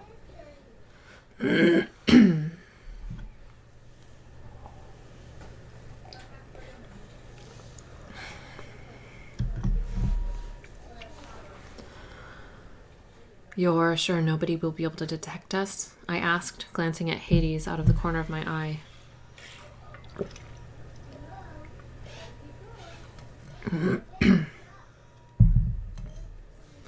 If his answer was anything other than a definitive no, I was calling the mission off. I am sure. Hades raised one hand, indicating the fluctuating line chart with a flick of his long fingers. No tech could differentiate the burst of chaos energy given off by our arrival from that mess of radiation, he explained. The electromagnetic interference caused by the output of radiation from Acheron will conceal our presence. With our shields and the rebounding radiation, we will be undetectable. I am not uncertain about this. I studied his face through narrowed lids, but found no hint of deception. I turned my attention back to the holoscreen. He wasn't uncertain about this. Was he less sure about other aspects of the mission? A thought struck and I frowned. If the radiation will conceal us, couldn't it be concealing other ships that are already there? I looked at Hades, studying his angular profile. Like the Tsakali? Hades settled back in his seat and leaned his elbow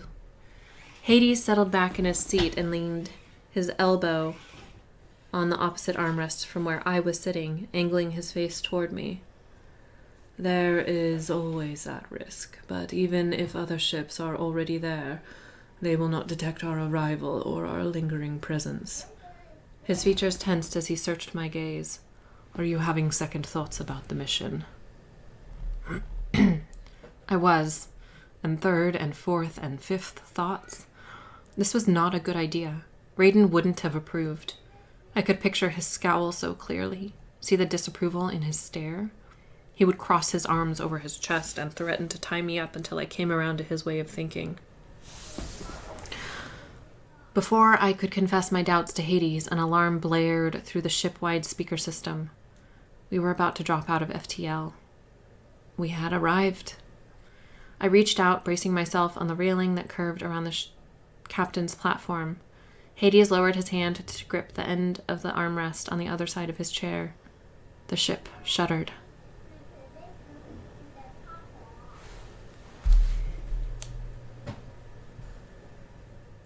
In a blur, the navigation chart reoriented itself to display Acheron's planetary system. The view screen spanning the entire front wall of the bridge flickered, the curtain of streaming starlight vanishing, then filled with a red inferno, then the screen. And then the screen.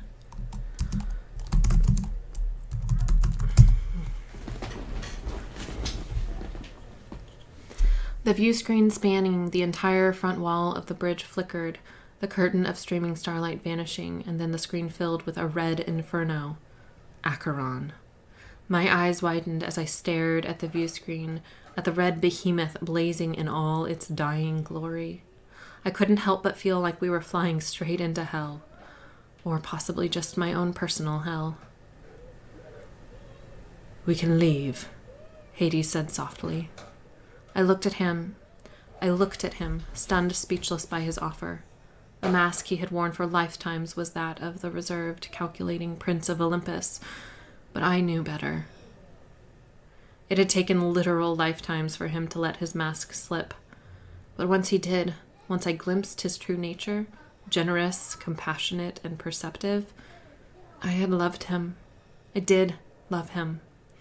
But here I was, putting him at risk, all to take a moonshot at rescuing another man who I also loved. "We can wait for the FTL drive to recharge and jump away," Hades added. "It's not too late." I swallowed around the lump in my throat. Or maybe that was my heart. A window popped up in the center of the hollow screen, over the navigation chart. The red flashing border around the window drew our attention back to the screen. Hades leaned forward. I feel like I need to say hollow screen again, even though I'm saying it twice. But because there's a view screen too. A window popped up in the center of the hollow screen over the navigation chart. The red flashing border around the window drew our attention back to the hollow screen. Or I could say a window popped up in the center of the navigation chart. A window popped up in the center of the navigation chart. The red flashing border around the window drew our attention back to the hollow screen. Hades leaned forward and reached for the hollow screen, dismissing the warning with a swipe of his hand. I glanced at him in time to see his frown before he blanked his expression. My eyes narrowed. What was that about? Hades stared straight ahead, back straight, straight. Back straight. Hades stared ahead. Hades stared ahead, back straight and shoulders stiff, and I could practically see the thoughts racing through his mind as he worked through his response. Here was the calculating aspect of his nature in action.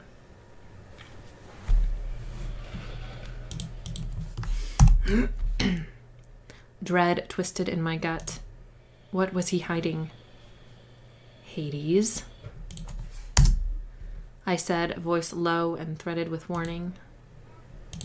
Hades? I said, my voice low and threaded with warning. Hades inhaled deeply, then let out a long sigh, his posture slumping. He raised his hands, smoothing back the silver blonde strands that had slipped free from the band binding his hair, back, binding his hair at the base of his skull.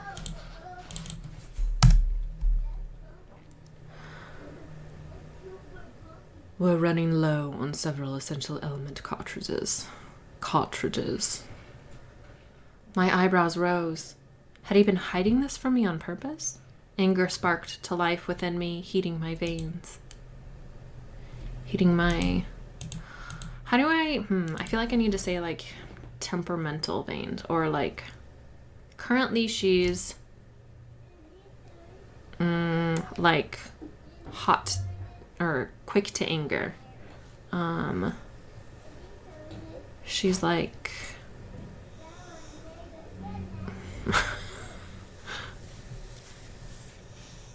anger sparked to life in me, heating my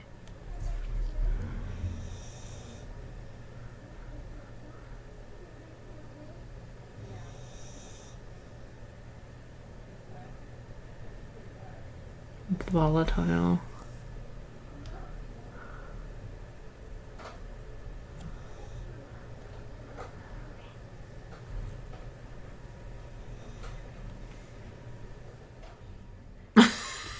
Okay, so this is the sentence we have. Anger sparked to life within me, heating my veins. But I want to somehow work in that she is already currently, in her current state of mind, predisposed to being quick to anger right now. So like heating the volatile blood in my veins, or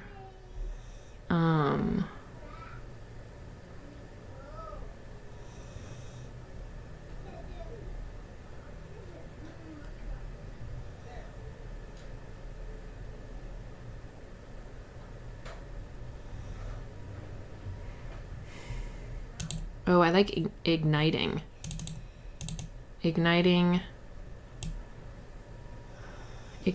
the simmering volatility in my veins. What about that?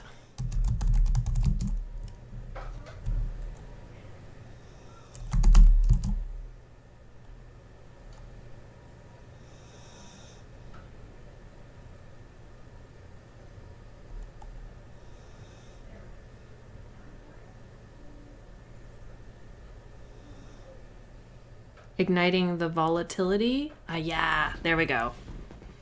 Igniting the volatility.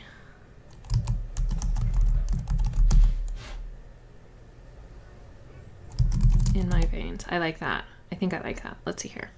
My eyebrows rose. Had he been hiding this from me on purpose? Anger sparked to life within me, igniting the volatility in my veins.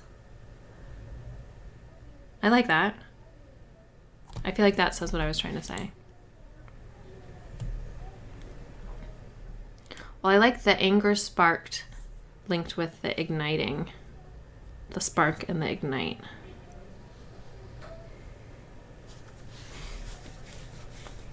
Ooh.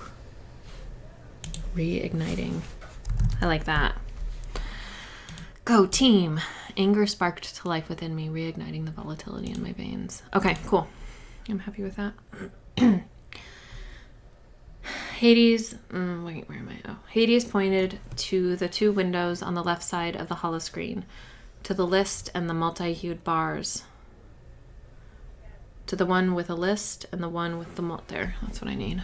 To the two windows, to the one, or the IB.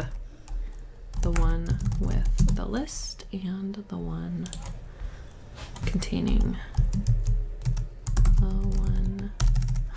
I just spelled one like WON. The one containing a series of multi-hued bars. Okay.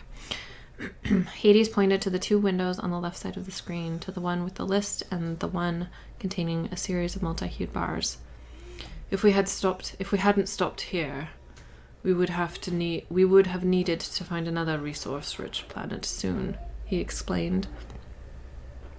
It just so happens that Othris is an ideal location to search. Formerly inhabited by an advanced civilization, abandoned in a hurry, we'll likely find everything we need here. We'll likely find everything we need there. We'll likely find everything we need here. There. Here or there? They're not there yet, so I feel like it should be there. Okay. I pressed my lips together as I stared at his profile, while he pointedly avoided looking at me. Why didn't you say anything? I asked, unclenching my jaw to speak. Finally, Hades focused on me, his ice blue eyes imploring me to understand. I didn't need access to my gifts to sense how conflicted he was feeling about this. I didn't want this situation to influence your decision to pursue this. I didn't want this situation to influence your decision to pursue the rescue mission. My brow furrowed, and I opened my mouth to argue. Hades held up a hand, holding off what was sure to be a biting retort. It wouldn't have mattered in the grand scheme of things, he said. If you chose to pursue Raiden, then we could search Othrys. If you chose to move on, then we could find another planet to search. His expression softened. We still can. My chin trembled as my emotions rattled the lockbox in my heart. I wanted to rage at Hades. Why did he have to be so damn understanding? Why couldn't he be petty or snide or domineering? Why wouldn't he fight me? Try to influence me? Persuade me? Control me? Because you're his partner, whispered my inner voice of reason. His equal. Because he respects you. I squeezed my eyelids shut. I don't know what to do, I admitted, my voice barely above a whisper. We're already here, Hades said calmly. We're already here, Hades said calmly, like his steadfast composure might help regulate my own volatile emotions. Shoot, now we have volatile. Again, very soon. My own unpredictable, unstable, my own unstable emotions. We might as well search Othrys for what we need. It's as good a place as any. My chin trembled and I nodded, unable to open my eyes. Unable to speak. And while you're down there, Hades added, you can find the ship. Again, I shifted my chin down, then raised it back up. I've already drawn up a list of all the depleted element cartridges, Hades said. All business now. I included diagrams and chemical signatures, so your team can use their holobands to discern the correct element cartridges. I cleared my throat and opened my eyes, focusing on the hollow screen. That'll be helpful, I said, the words coming out stronger than I felt. I looked at Hades, placing one trembling hand on his shoulder. Thank you, I said, hoping he could see that I wasn't just thanking him for his careful preparation. For the resupply mission.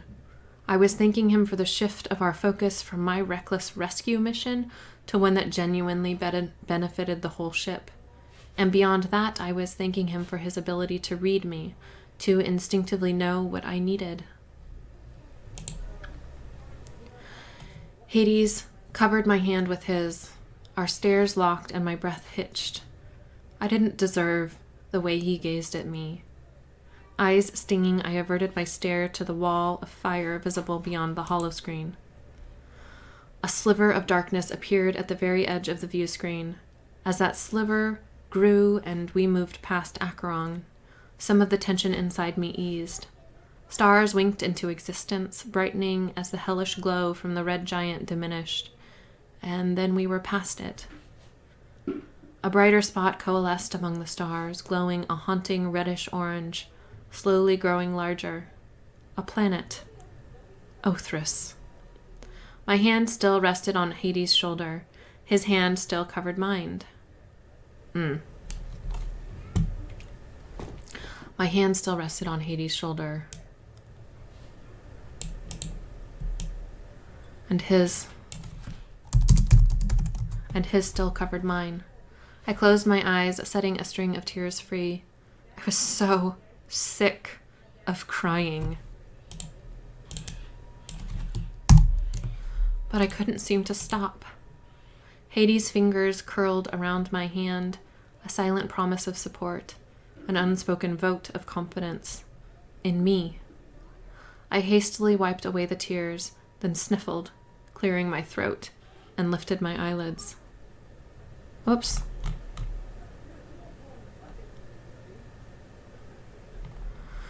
I hastily wiped away the tears, then sniffled, cleared my throat, and lifted my eyelids. Othrys had tripled in size on the view screen. I took a deep breath, then looked at Hades once more.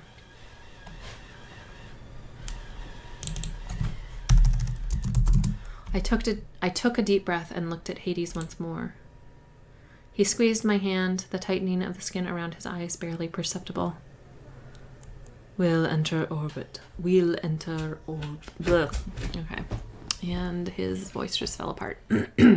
We'll enter orbit soon, he said, relaxing his grip.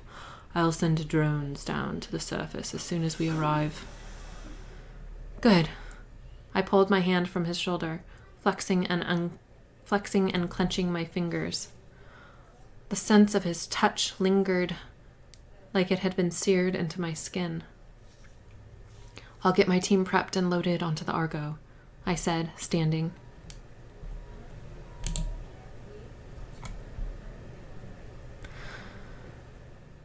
I reached the top of the stairs leading down from the platform in 2 steps, then stopped, turning partway to face Hades.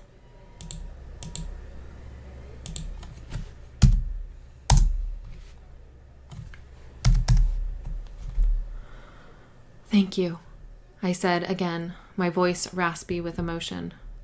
Hades bowed his head.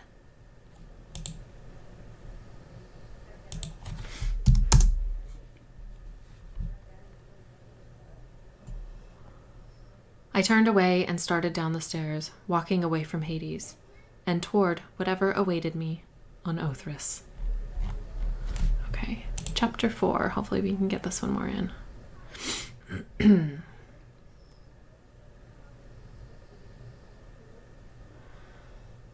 Celine waited for me by the Argo in the transport hangar with Callie and 5 more Zari psychics, including the 3 who had joined us on the mission to search the debris field surrounding the planet Nycta: Melise, Kyra, and Helena. I had yet to work with Zafira or Lysa with the other 2.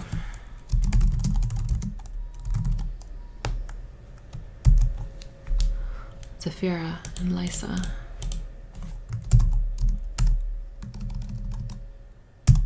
I had yet to work closely with the other 2, Zafira and Lysa, but both had come highly recommended by Callie, so I felt confident in their abilities. Okay. I focused on the 7 women waiting for me. Blocking out the invasive memories threading.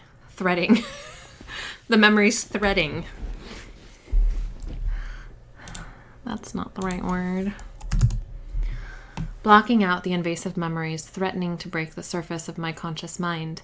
The last time I was in the transport hangar. Is that spelled right? Yes. The last time I was in the transport hangar, I had watched Raiden fly away. I refused to relive those horrifying moments when there was a chance that I could see him again. Celine and the others wore hoplon suits and sported orichalcum-laced hoods poached from the dead pirates. From some of the, I guess, would be more right.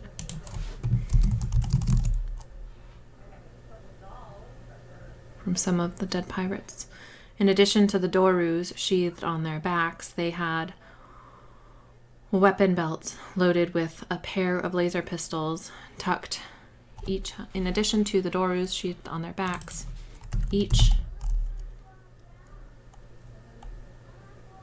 had a weapon belt loaded with a pair of laser pistols tucked into the holsters on either side, each. of her hips. Each her. That's right, I think. In addition to the doros sheathed on their backs, each woman had a weapon belt loaded with a pair of laser pistols tucked into the holsters on either side of her hips. Through the bond we shared, I sensed Meg within the Argo, running through the pre-flight maintenance routine and performing an in-depth systems check to make sure everything was in order for the impending trip to Othris. The mechanic bots had already repaired what the pirates damaged. Had already repaired what the pirates had damaged when disabling all our ships, but it was standard operating procedure to double-check their work. Callie caught... Double-check the bots' work? Do I need to specify that? The mechanic bots had already repaired what the pirates had damaged when disabling all our ships, but it was standard operating procedure to double-check the bots' work. Maybe there is fine. I think there is fine.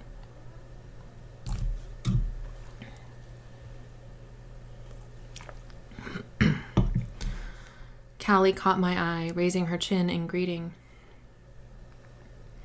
She was in a much better place now that her mom, Ilyana, had been uploaded to the simulation.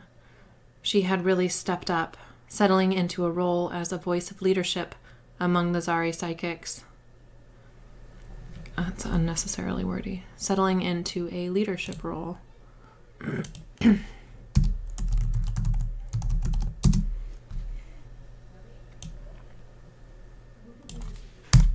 Settling into a leadership role among the Zari psychics, the new Amazons. Despite her youth, Ilyana must have been so proud of her daughter. I offered Callie a closed-mouth smile and a slight bow of my head as I neared, then turned my attention to Celine. She stood with her arms crossed over her chest, a small drawstring bag gripped in one fist. She stood with her arms crossed over her chest.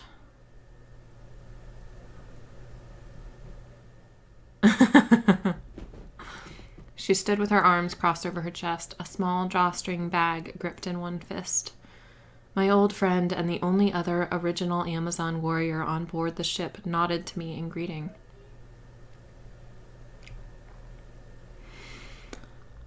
Now that Cora's here, I have something for each of you. I mean, I guess if Hades has kind of a British accent, then Celine would too. Yeah, I mean, that's pretty much kind of how I see them. Although, I was totally inspired by WALL-E and all the robots, different types of robots that are on board the spaceship.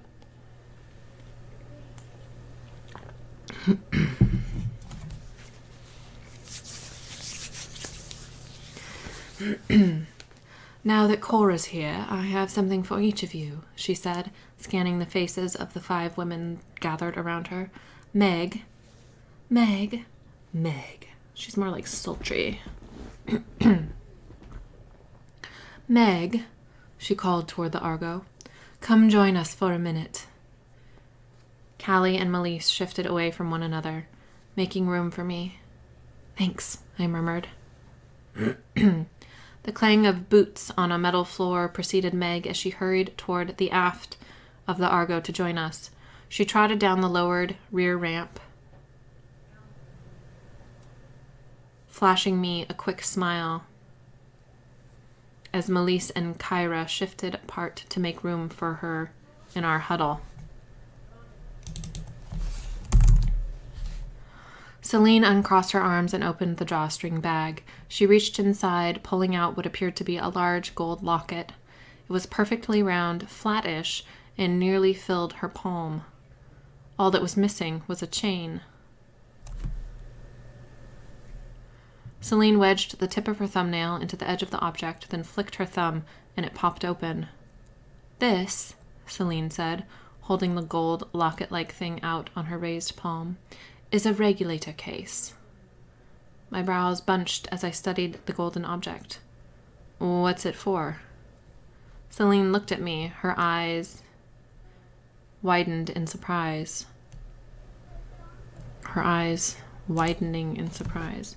Celine looked at me, her eyes widening in surprise. A moment later, she let out a breathy laugh and shook her head. I forget that you never had to face the Titans. She tilted her head to the side, excluding the recent excitement. I suppressed a laugh. Only Celine would describe space pirates invading our ship and nearly destroying us all as something so bland as recent excitement. Celine returned her attention to the golden regulator case resting on her palm. The stones in our regulators are basically extremely diluted chaos fragments, she explained. They're too weak for any kind of tech or radar to pick up. But a psychic, a titan, can sense one. And this will prevent any titans who might be down on Othris from sensing our regulator stones? I asked, glancing from Celine to the open case on her palm, then back up at her. Exactly. Celine demonstrated fitting her own regulator into one half of the clamshell, then snapped the case shut around it. Orichalcum laced gold, just like our hoods, blocks any and all psychic energy. She opened the drawstring bag as wide as it would go and held it out into the center of our huddle with both hands. Grab one and put it on. This was the Sokoli's homeworld. There's no way to predict what we might find down there. I hesitated before fitting the case around my regulator. In this incarnation, I had struggled nearly my whole life with controlling my gift, so much so that for 2 decades I had believed it to be a disease, something that was wrong with me. Even now, I feared that not being in touch with my regulator would revert me to my previous state and render me incapable of controlling my psychic abilities. This mission was already dangerous for all involved. This mission was already dangerous enough for all involved. If I was cut off from my regulator and lost control of my gifts, I would be a danger not only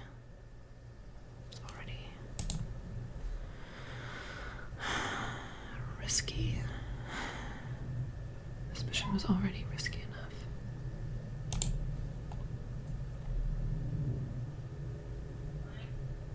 This mission was already risky enough for all involved. If I was cut off from my regulator and lost control of my gifts, I would be a danger, not only to myself,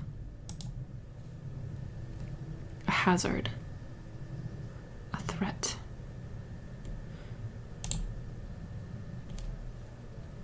Okay, and we'll change this back. Okay, sorry.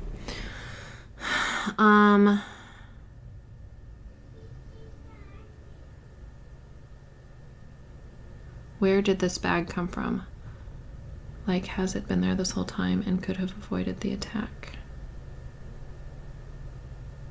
Yes, it's been there, but they didn't think they needed to wear them. It cuts off their ability to activate their regulators or turn off the regulators, so it's an inconvenient thing to wear, the regulator case. It's not something that they would wear when they're on their ship and believe themselves to be safe, I guess is what I'm trying to say. Because it's annoying to wear, because then they would have to take it off every time they wanted to activate or deactivate their regulator.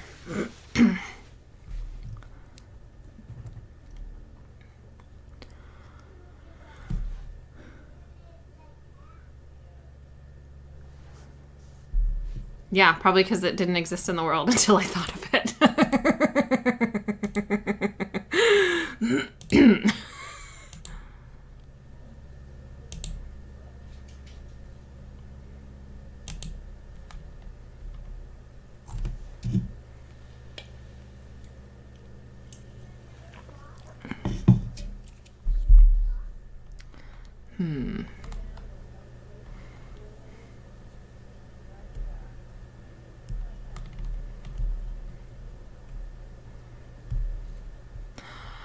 They, did you miss the part where she says, I forget that you never had to face the Titans?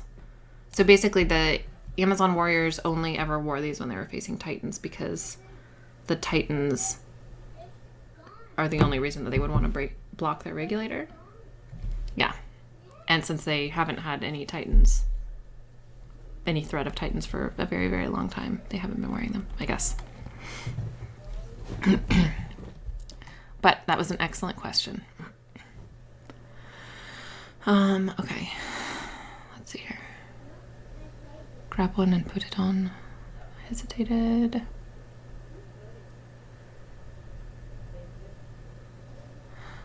Okay, this mission was already dangerous enough for all involved.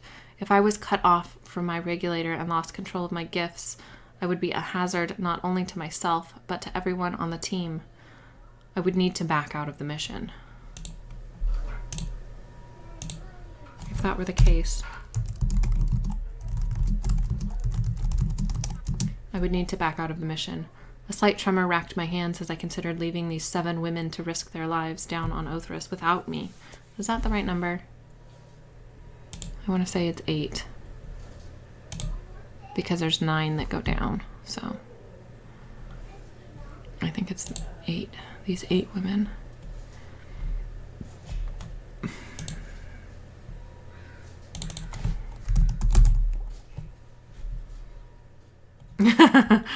I know. I mean, I don't know what they would be, though. Like, would they be mood stones? As I considered leaving these 8. I like that we call them 10th anniversary editions, even though it's probably going to happen, like, I don't know, in like 4 years. Definitely before the 10th anniversary, because I have no patience. I have grabby hands. Grabby hands. A slight tremor racked my hands as I considered leaving these 8 women to risk their lives down on Othris without me. My chest tightened and my breaths grew shallower. Won't this also cut me off from my regulator? I glanced at Celine, who watched me curiously, and my cheeks heated when I realized what I had said. Cut us off, I mean? Sympathy and understanding softened Celine's stare, and her lips curved into a gentle smile. That won't be an issue, she said, reaching out to grip my shoulder. The alloy contains enough orichalcum to conduct psychic energy via touch. So long as the case is in contact with our skin, we will each still be connected to our regulators. I nodded and stared. That was the most awkward laugh ever. I agree. The earlier, the better. I want all the special editions right now. Right now. Although I cannot handle doing all of them right now. We're going to have to do them one series at a time. But hopefully that means like each series will get like smoother and better and easier.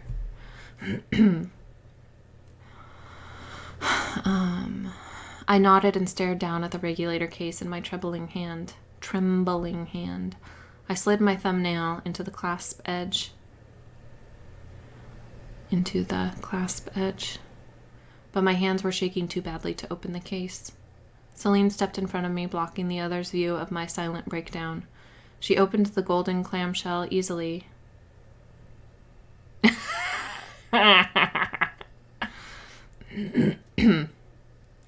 Fitted it around my regulator, then snapped the case shut and tucked the now larger pendant into the collar of my hoplon suit. We'll find him, she said, withdrawing her hands. I know that Celine has like auburn hair, but for some reason right now I'm totally picturing Kate Beckinsale.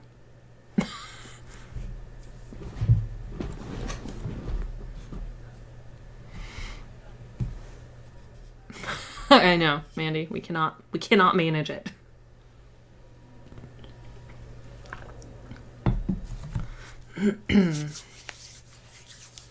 We'll find him. Yeah, right? I guess her name is Celine too, right? Not intentional. We'll find him, she said, withdrawing her hands. And if he's not there, if there's nothing to find, We will honor his sacrifice by finding the resources we need to refill the element cartridges and completing the mission he gave his life to protect. I know. She's one of those people who is a vampire in real life.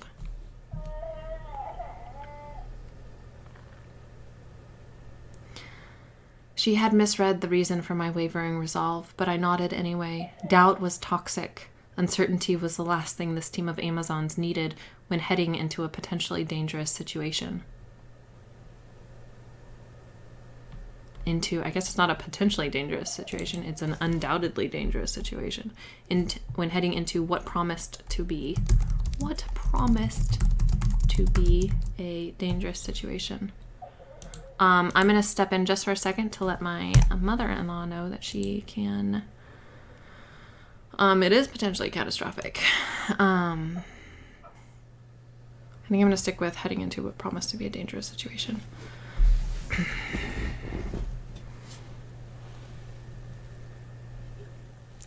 I don't want to make it sound too dangerous or potentially catastrophic, because then it's hard to justify them going down there at all.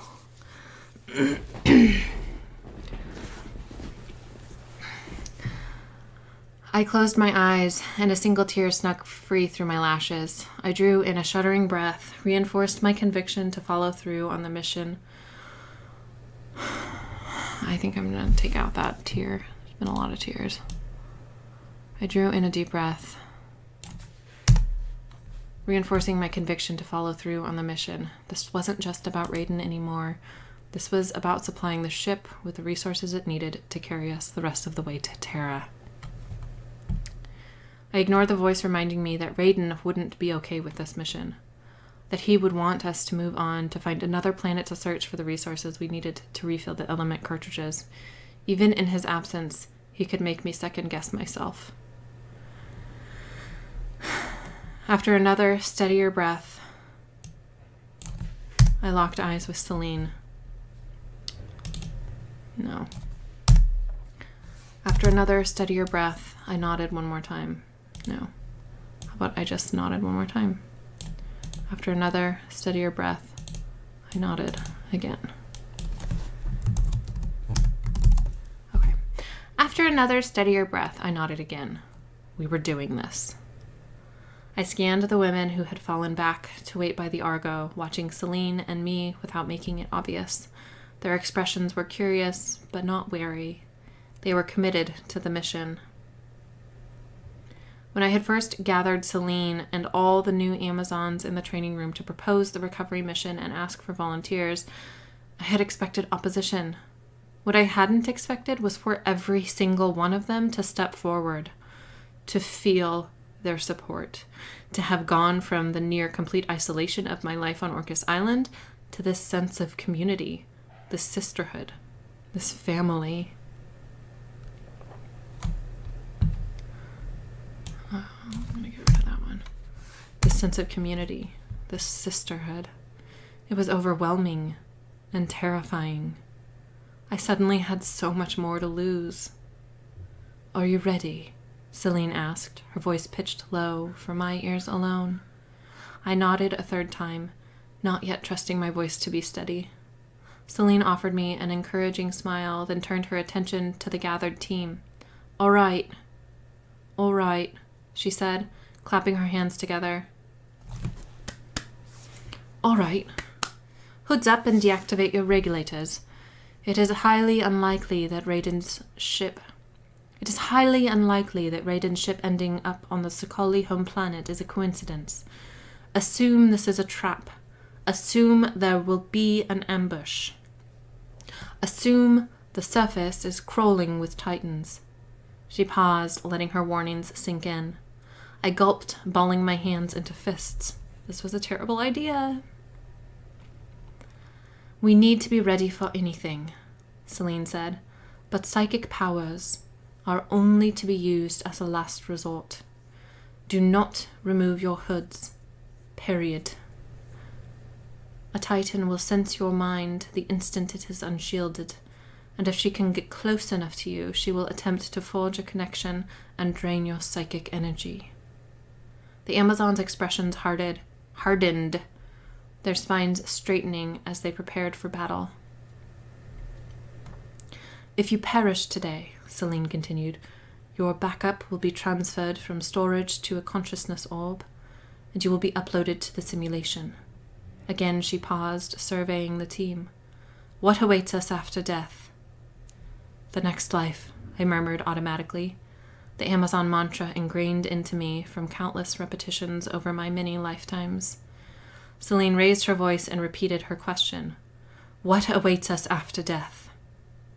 The next life, the gathered psychics answered. What awaits us after death? Celine practically shouted. The next life, came our booming response.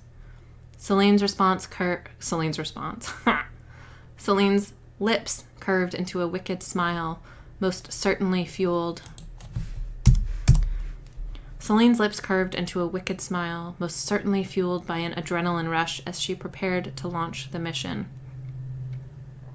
All right, Amazons, she said. Let's head out. She marched forward, leading the way up the ramp and onto the Argo. I hung back, bringing up the rear as the team followed her onto the ship. Meg, Callie, and the others settled into their seats along the side of the ship's cabin, preparing for launch by deactivating their regulators and pulling their hoods up over their heads. Celine waited at the top of the ramp by the control pad. She punched the button as soon as I crested the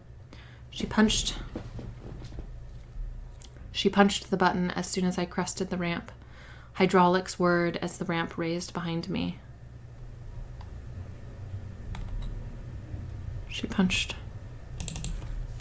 She punched a button as soon as I crested the ramp. Stepped onto the ship.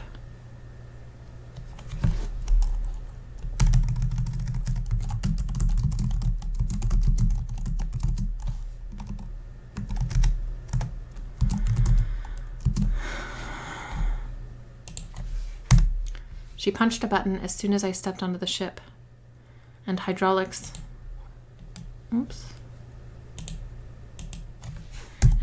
whirred as the ramp raised behind me. I made my way to the pair of pilot seats at the front of the ship, settling into the rightmost seat. The flight controls were currently aligned with the other seat, which I left for Celine. She currently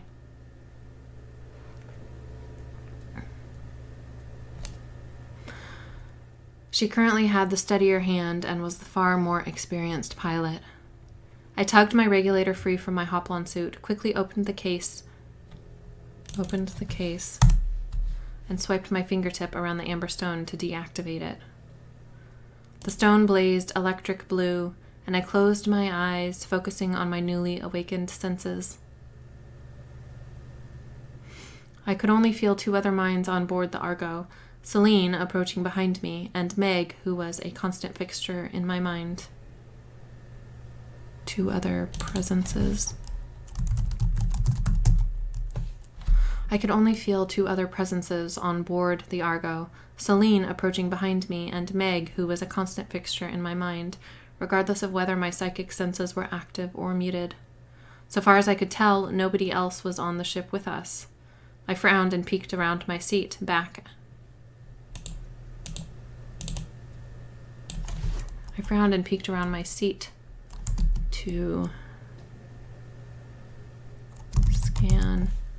to scan the women strapped into their seats.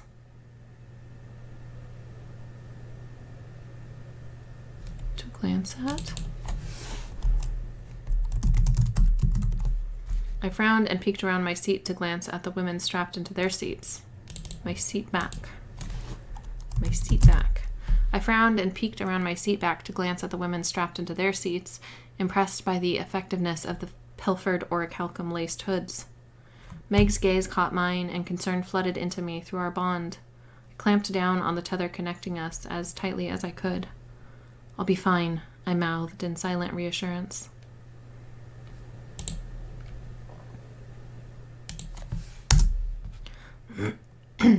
She pressed her lips together, forming a thin, flat line. She remained unconvinced. I flashed her a quick smile, then faced forward once more. Celine settled into the waiting pilot's seat on my left, strapping herself in before deactivating her regulator and securing her hood. She inhaled deeply, then released an audible sigh. Itchy nose.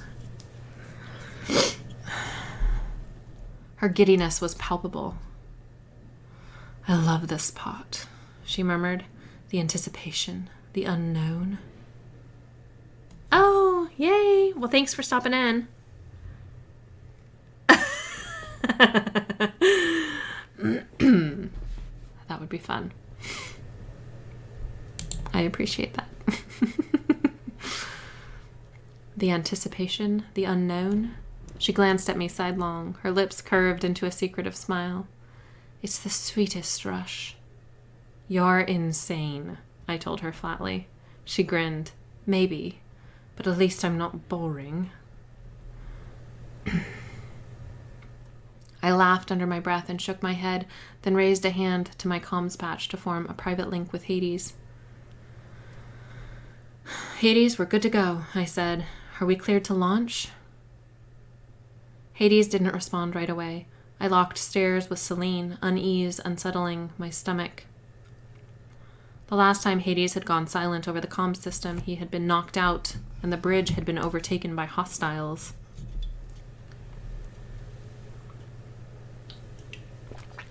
Hades? I repeated, and held my breath. Yes, I'm here, he finally responded. Is there a problem? I'm not sure. Oh. Yes, I'm here, he finally responded.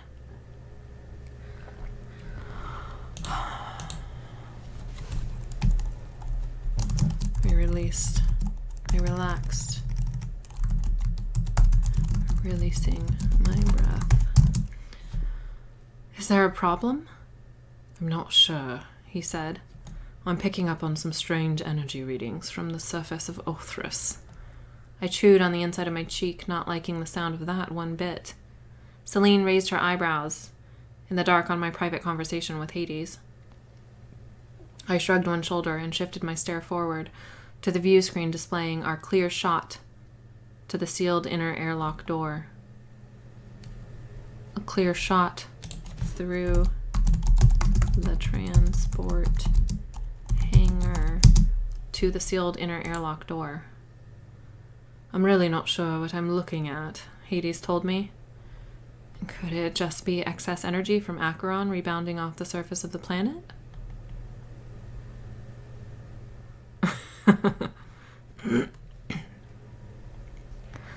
Most likely, Hades said, drawing out. Most likely, Hades said, drawing out the two words. But it's causing a significantly larger amount of electromagnetic interference than I had anticipated, he added. I've lost contact with the drones. I narrowed my eyes, reading between his words. You think we'll be out of reach? You think we'll be out of reach when we're down there?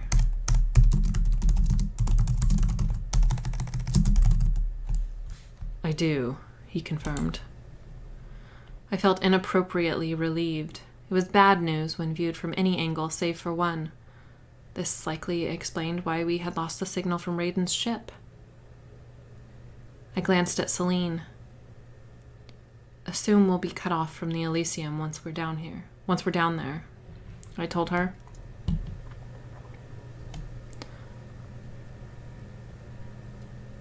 Oh? Celine said, her eyebrows hiking halfway up her forehead. Shit. I inhaled deeply through my nose and turned in my seat as much as I could without unfastening the restraints. Hades just informed me that we likely won't be able to communicate with the Elysium during the mission, I told the psychics, looking at each woman in turn. I won't hold it against you if you want to back out now. Meg made a fist and pressed it against her chest, directly over her heart. Through our dampened bond, I could read the meaning of the gesture. She was with me until the end. No matter what. One by one, starting with Callie, the other Is it 6? The 6 Amazons pressed their fists to their chests, over their hearts. My own heart, fists to their chests. My own heart seemed to swell within my chest. Oh my God, stop it. My own heart seemed to swell.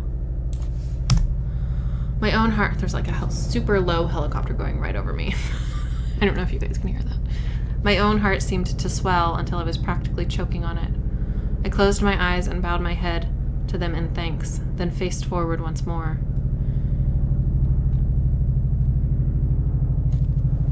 Hades' voice cut through the swell of emotions within me before they could carry me away. Be on your guard. Be on your guard. Be on your guard. Ugh, he said. These readings. It's likely rebounded energy from Acheron, especially considering how evenly distributed they are all over the planet's surface. How evenly distributed. The output is.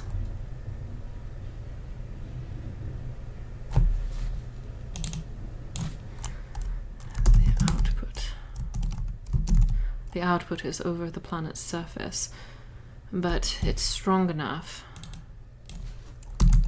But it is strong enough and strange enough that we can't ignore the possibility of a synthetic source. But it is strong enough. But it's strong enough. Like what? I asked. Some new form of Sakali tech, perhaps? Hades said. Some new form of Sakali tech, perhaps, Hades said. I cannot be more specific than that. Apologies, Cora. Just... He paused, hesitating. Remain vigilant. While you're down there.